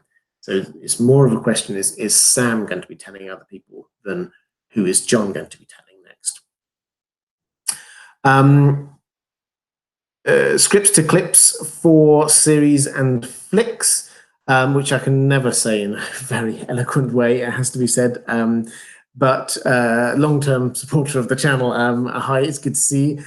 Curious if you picked up on the ginger Eddie, the prostitute, spoke about in Bronzine being the singer of Hands of Gold.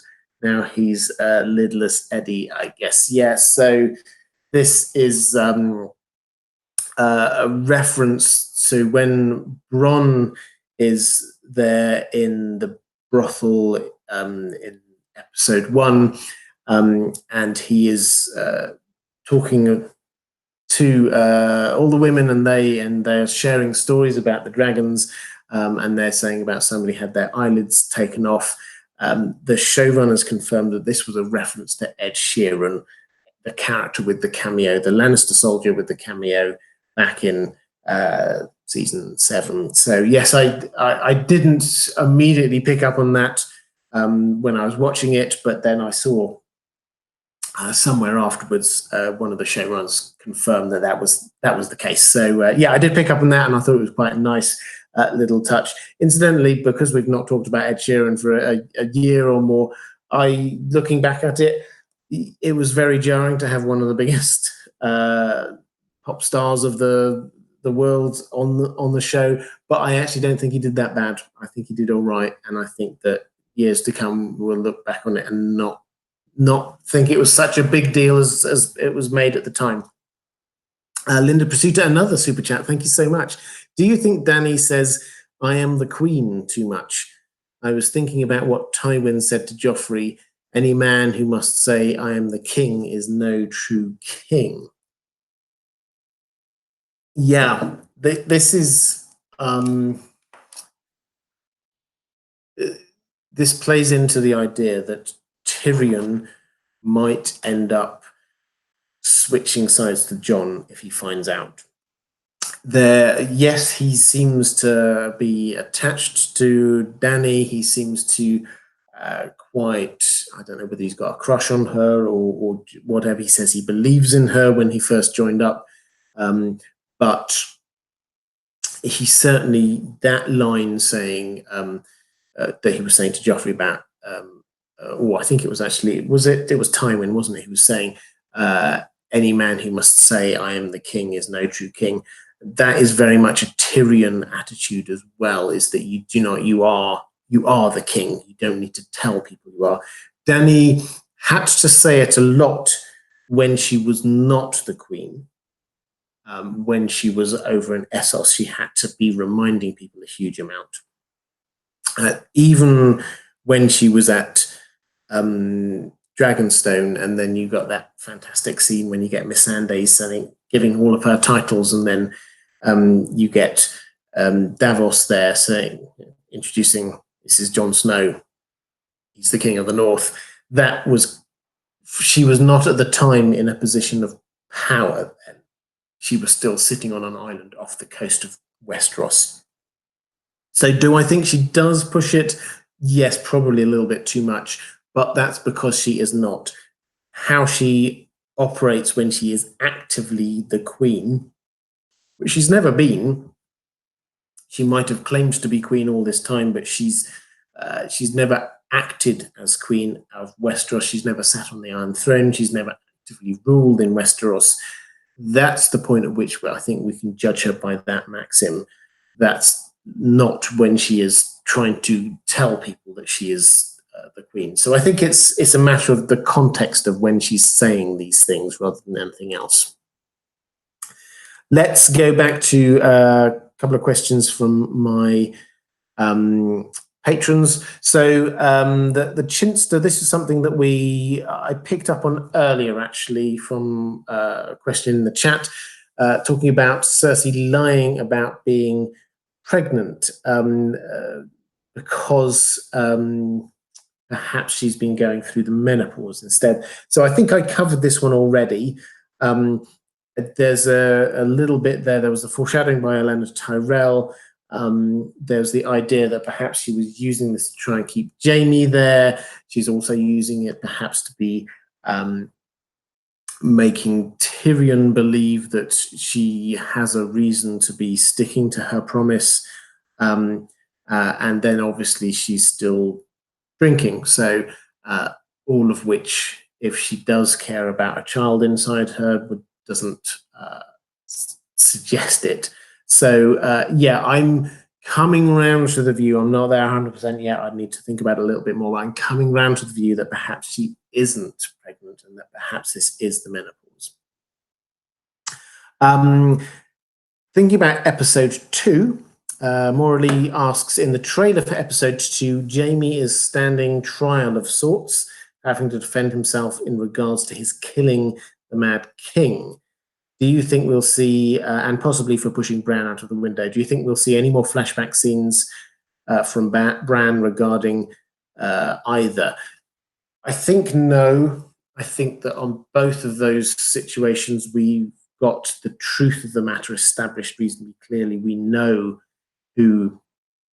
what happened with Jaime and the Mad King and why he did it. We know what happened with pushing Bran out of the window and why he did it. So I don't think that the purpose of the flashbacks is to give us more information, more backstory that helps us understand what's happening in the story at the moment. Both of those instances, I think we know what the backstory is. The question is, how will people react to it? The question is, how will Bran react to Jaime? I think surprisingly okay. How will Dany react to Jaime? I think initially angry, but then recognizing the need to have her on her side. So I don't think we need any more flashbacks on either of those two things. Some questions about Arya's new weapon. You saw there was the design. They showed it, that she went to Gendry and said, "Can you make me something like this?" Pegleg Pete says, "Arya's new weapon. I hope this is from a secret Faceless Men design, and it's really a mortar using wildfire or an early form of gunpowder as a propellant." I also hope, well, we'll get onto the trebuchets in a moment. James Sidney says, it looks like it's a double-bladed staff. This is interesting because the only person I could find in the books that used a similar weapon was Simeon Star Eyes.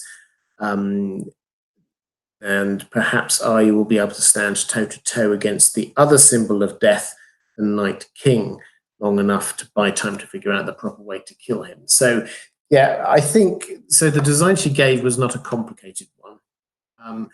It looked like a staff with a detachable end and something at the other end. So yeah, kind of a double-headed staff. My guess is that it's going to have dragonglass at one end. Perhaps she's going to use the other one to have her attach her dagger to her Valyrian steel dagger. So she's got both. She can fight using both ends. We know that she's skilled using a staff. We saw all the training montage stuff over in Bravos. She can use that in the dark as well, if you remember. So she's got a lot of skills going on there. So I think that's probably what it is. I don't think it's anything as complicated as like a mortar or anything like that. I think that this is just something, a weapon that she can use, that she can feel comfortable with, but also she can detach the knife away from the end if she just needs to be doing really close combat or something like that. In terms of the trebuchets, a couple of questions or comments. Hope to see the trebuchets firing some form of fire bombs. Or Jigs M says, there is a trebuchet outside the city walls. What do you think it is for? Launching antler men. That's the Night King, a Tyrion wildfire plot. What use can a siege weapon have in defending a castle?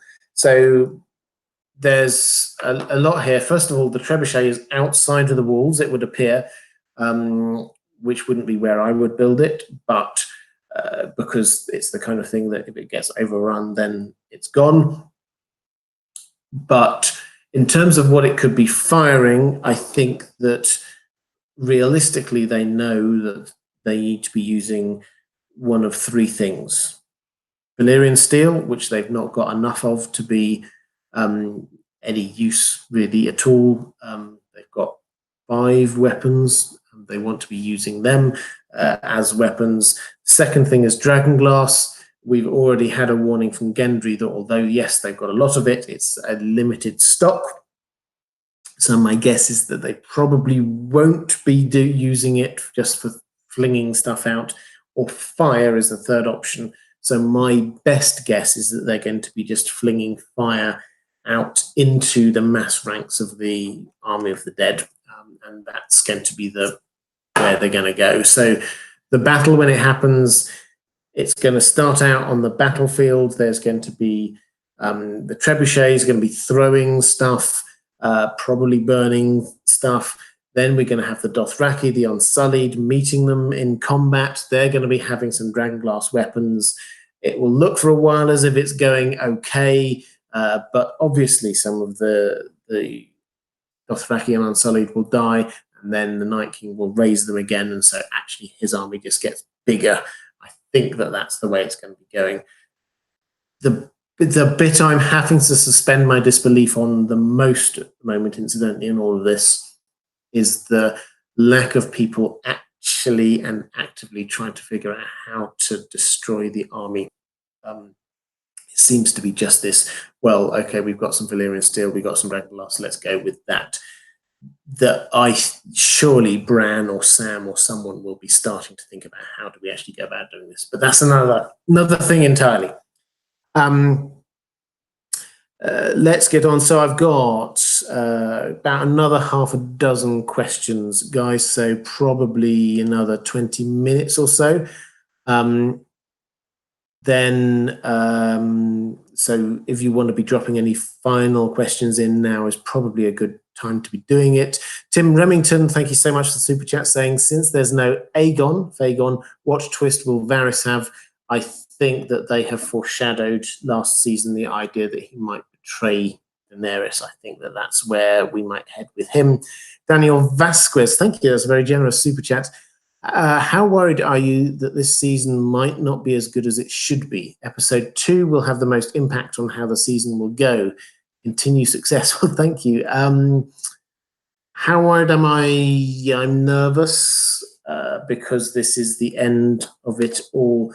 I'm not nervous about how it will look as a TV spectacular. I think it will look gorgeous. I think it will be great. I'm also not nervous in that I don't think that they're going to drop the pass in terms of how the show ends as a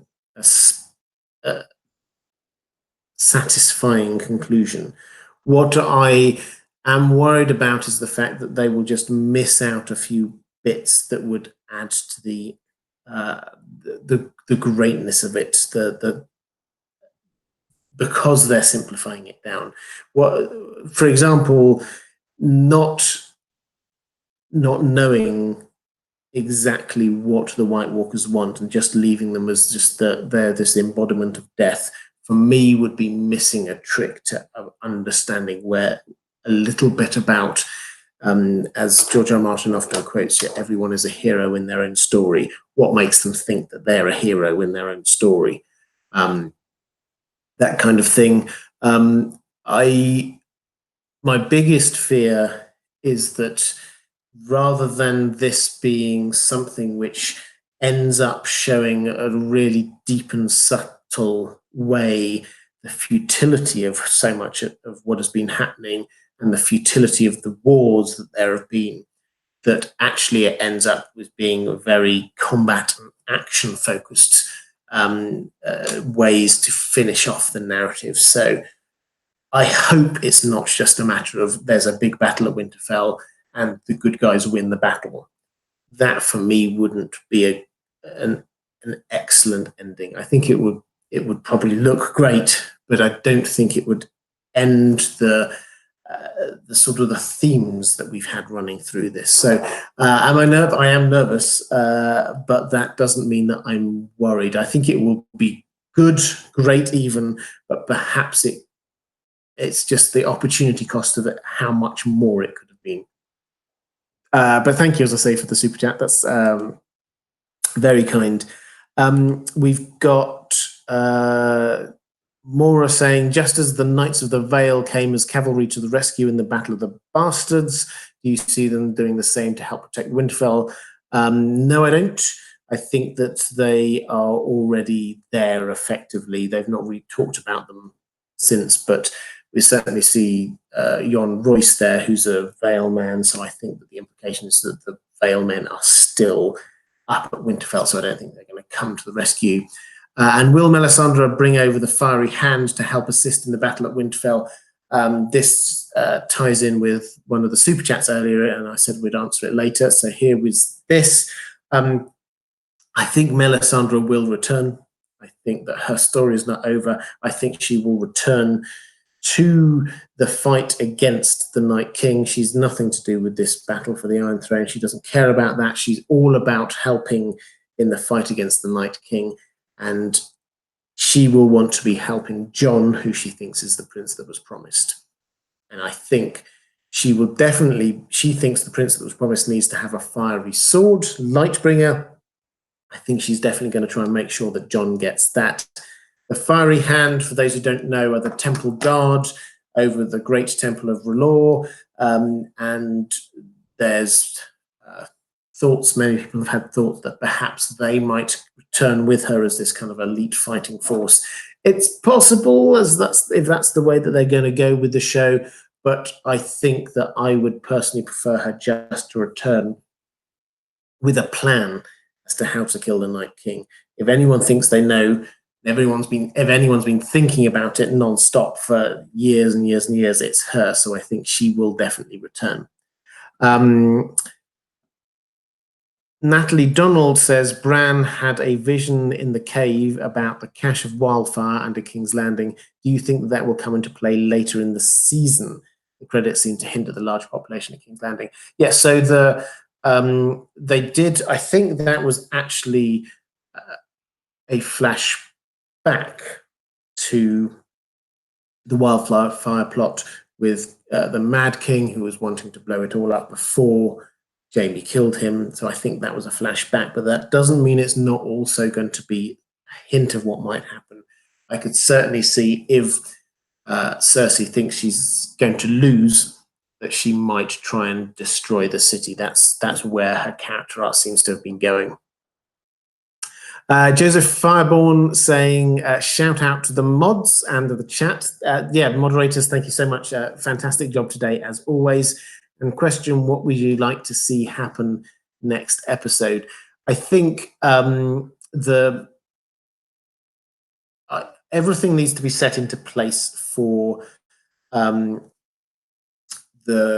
battle which is going to happen. So I think that is there.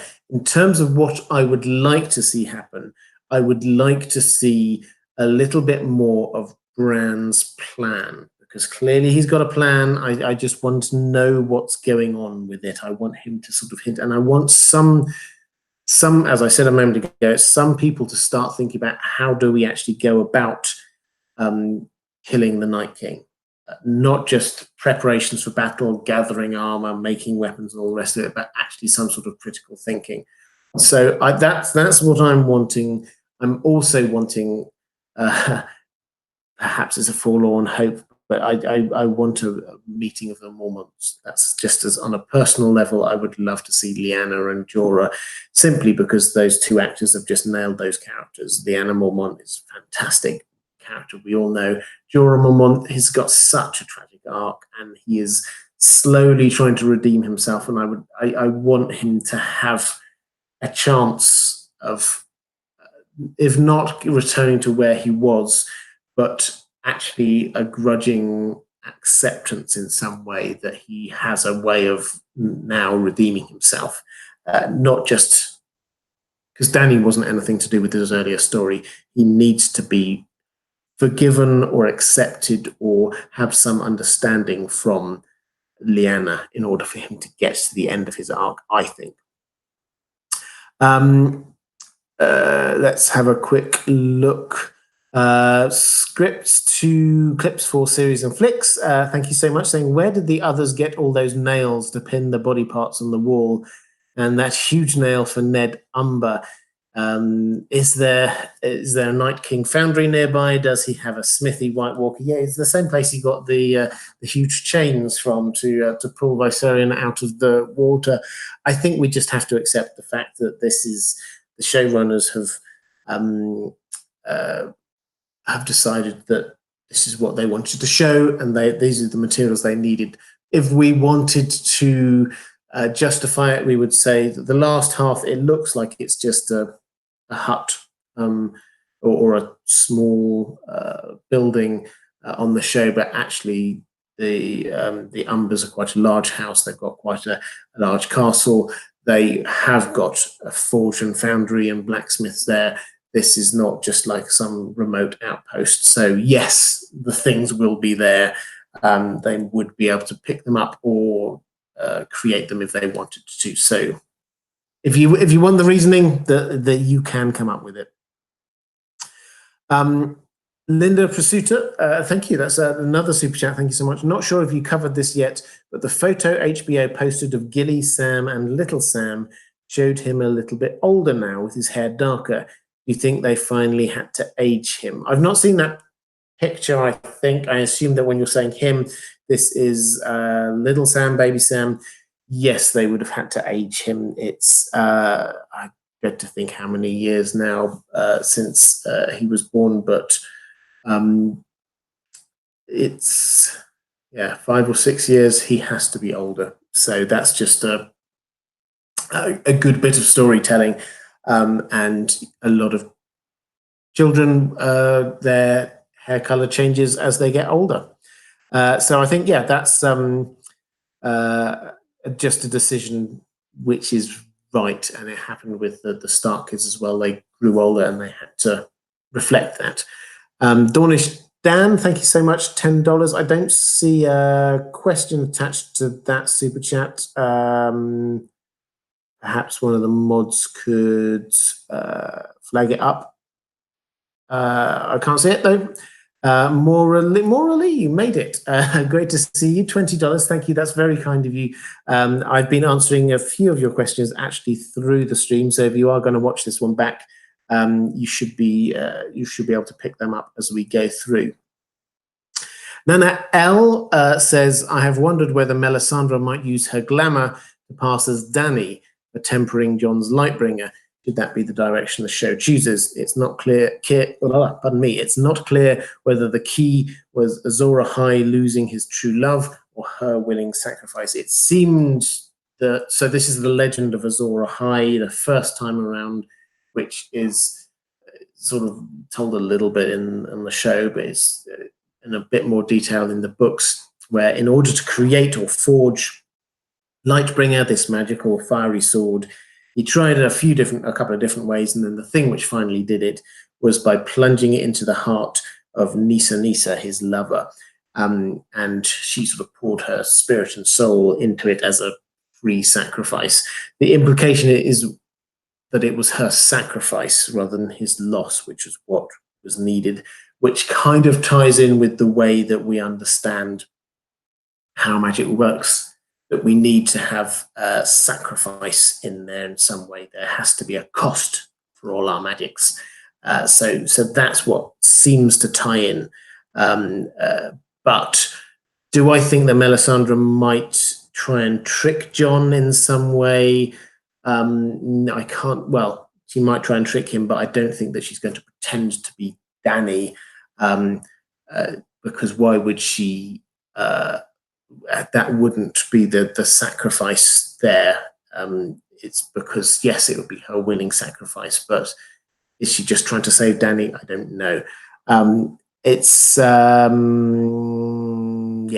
not sure. I'm not convinced that that's the way it's going to go. I think that she will bring a fiery sword rather than try and get it forged in somebody, if that makes sense. I think I had another super chat that we'll just pick up on.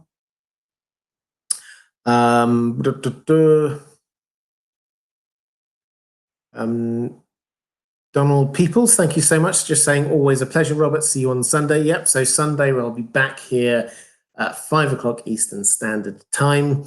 I hope to see as many of you as I possibly can. That's going to be, I hope I'll have a guest on for that one. Again, just a bit of a look back at last episode, but really focusing on what's going to happen in episode 2. As a pre-show. Mary Ashmead saying Winterfell was said to also be built by Bran the Builder, and it was purposely built on a hot spring. Do you think that will play a part? Perhaps magic also. Yeah, I think in the books this is really important. On the show, I suspect that they probably won't play that up too much. The hot springs they've not really talked about. They've sort of mentioned in passing, but not really talked about.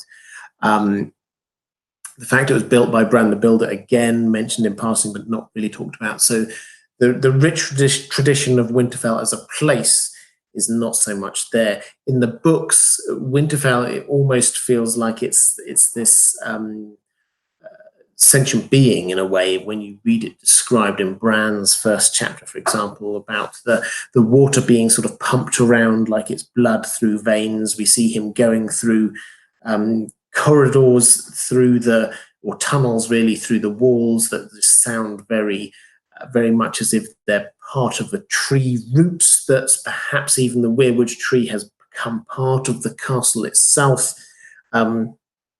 So that's definitely there. Winterfell was built around the heart tree, the weirwood tree, that happens to be over the hot springs. So that's what it was there, and then the other bits were built over hundreds, thousands of years later around it.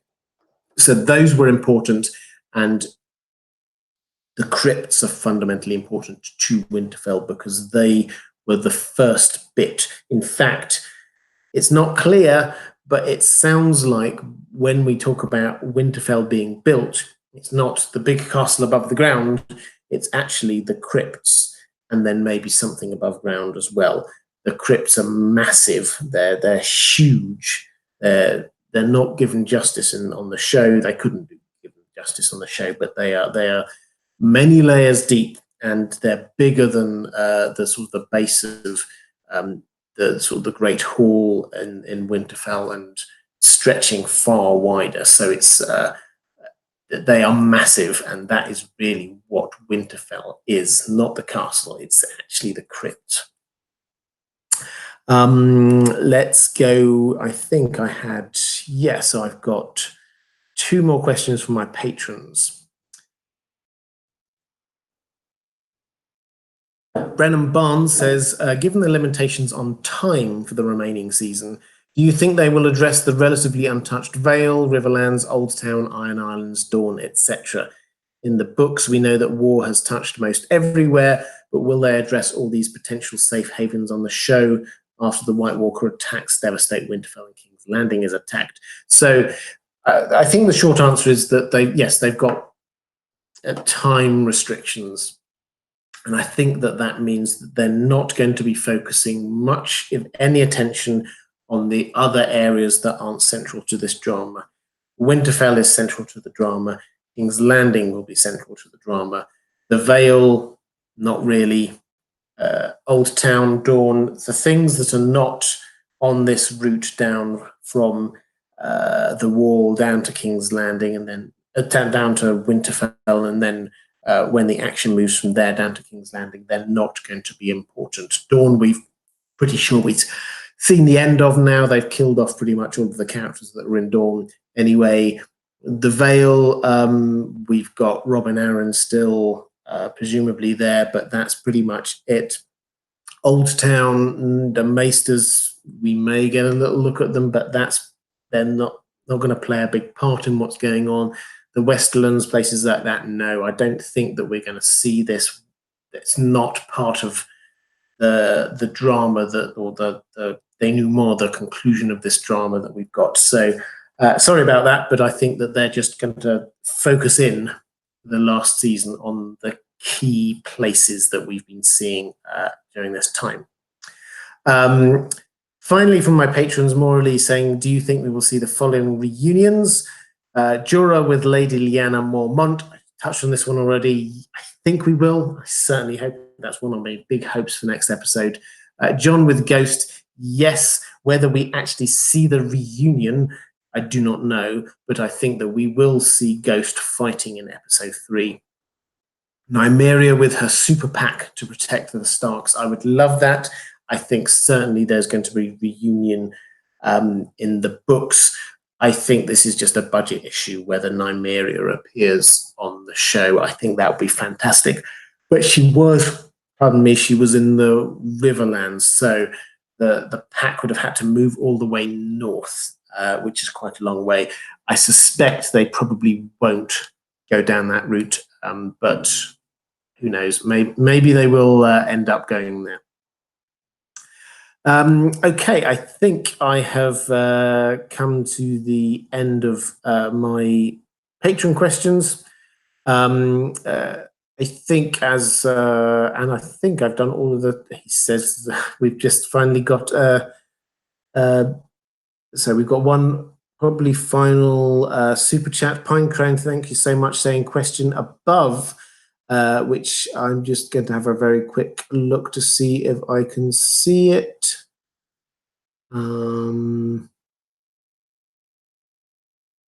Okay, so waving from beautiful Pacifica, California. Hello. Robert, I haven't heard anyone else remarking about Jon Royce and Sansa in Whispered Conference. What is she up to? Yeah, I think that was just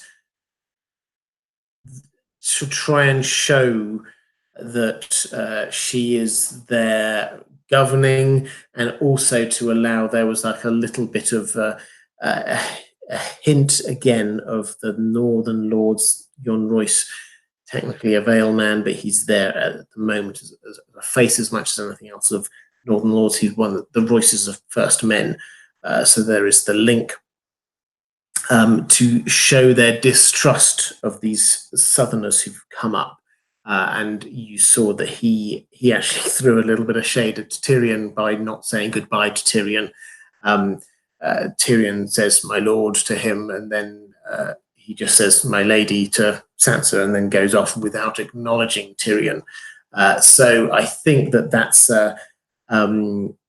just trying to show that a little bit of that extra dynamic.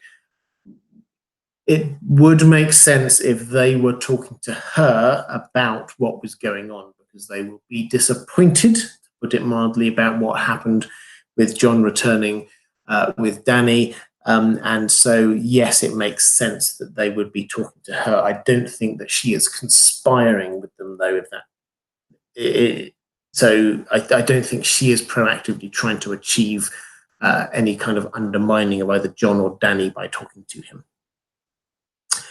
Linda Prosuta, thank you. That's another very generous super chat. Do you think House Glover will pay for their oath breaking in the end? Yeah, but whether we see it or not, I don't know. So House Glover are quite remote. They're off. Deepwood Motties are off. You have to be going there to go there. So I don't think we naturally will see them again.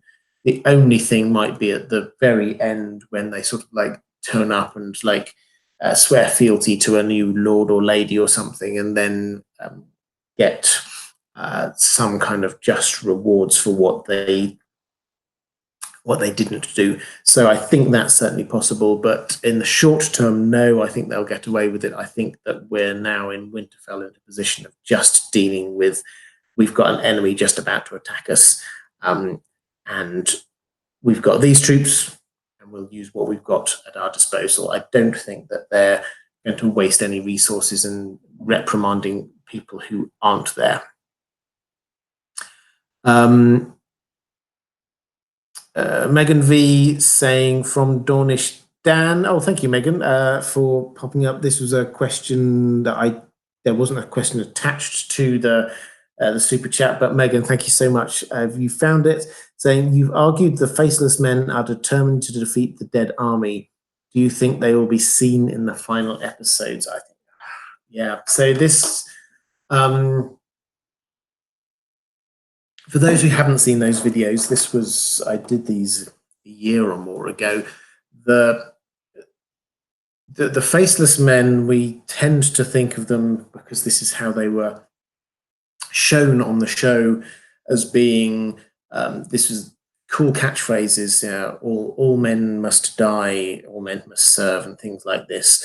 This is not really. They are a religious order. This is not just a cool catchphrase. This is what they believe. They believe that all men must die. People come to their temple in Braavos to die. They can be paid to help other people die. They believe in death. They're not here in terms, and well, to put it bluntly, undeath whites are sacrilege to them, because they are defying death. They're defying a many-faced god, defying the fact that all men must die.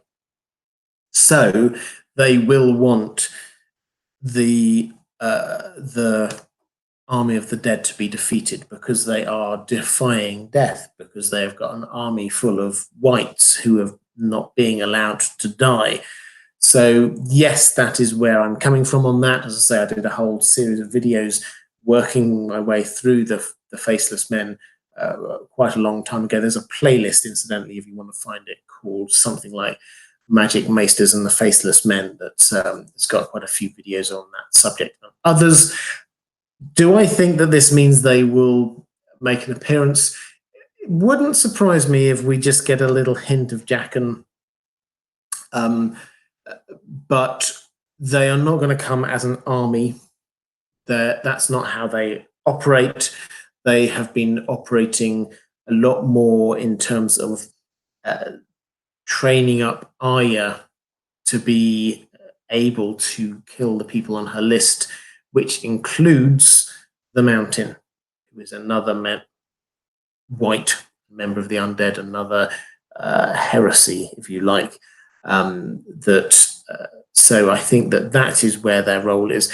I think that they will not be able to resist having Jaqen do a last appearance somewhere, whether that there is an attempt to get Arya to return to Brabus after it's all ended, I don't know.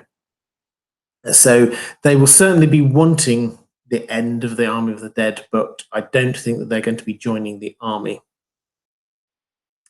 Morally, thank you so much. You picked up on this one. The same as Megan saying, picking up on Dorish Dan's one, and you put it in the super chat. Thank you so much. I love it when people do that, just seeing questions from other people and dropping them in super chats. It's a lot easier for me to be able to see them if they're in super chats, which is why I answer so many more of the super chats, obviously. Donna Daly, thank you so much. Do you think it is possible to turn Starks into whites? Benjen couldn't be turned into one in the show. Maybe why there needs to be a Stark at Winterfell. Yes, I think it is possible to turn Starks into whites. I think we may well see that happen in episode 3. With Benjen, it was more that the Children of the Forest helped stop him becoming a white, so it's still him in there. So they did some magic on him to prevent that happening. It wasn't just that the White Walkers tried to raise him and failed because he's a Stark. It's that he was left for almost dead, and they kept him in the sort of a state of undeath. So that was what was going on with Benjen, rather than it being a thing about Starks that mean that they can't get turned into whites.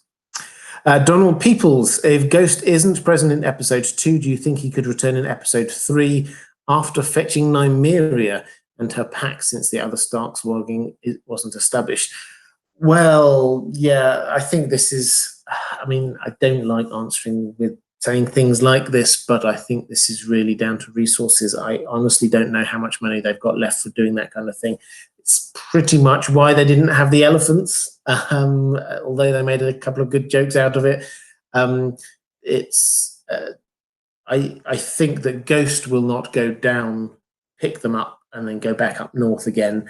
They have got a warging bond, although certainly in the books there's a bond between the direwolves themselves, so they would not need to do that. Nymeria could just come up and make an appearance without anyone needing to go and get her. So that's the bit that's not there. I would like Nymeria to be there. I think that it's probably unlikely on the show, but in the books, Nymeria will definitely have a bit more of a role to be playing. Okay, I think that is it. Let me just have another double check that I've caught up completely. Yes, I think I have. Okay, guys, thank you so much for this. There's been so many great questions. I hope I managed to get to yours. Thank you to my patrons. Thank you to the people in the chat. It's been fantastic discussion going on there. I've been seeing it going on in the background just as we've been talking. If you are interested, on Sunday, the pre-show will be back 5 p.m. Eastern Standard Time. I will have a guest on again. I'm going to be looking forward to episode 2. If you're watching this not live, but you're watching a little bit later on, and if you'd like some more of my videos about season 8, the final season of Game of Thrones, there's a link to the playlist coming up somewhere around here. If you'd like to support the channel, get access to some additional audio stuff that I do, then please do check out my Patreon page. There is a link coming up here. That's it, guys. Thank you so much for this. I've really enjoyed this. I hope you're enjoying season 8 as much as I am, and I will see you again soon. So take care.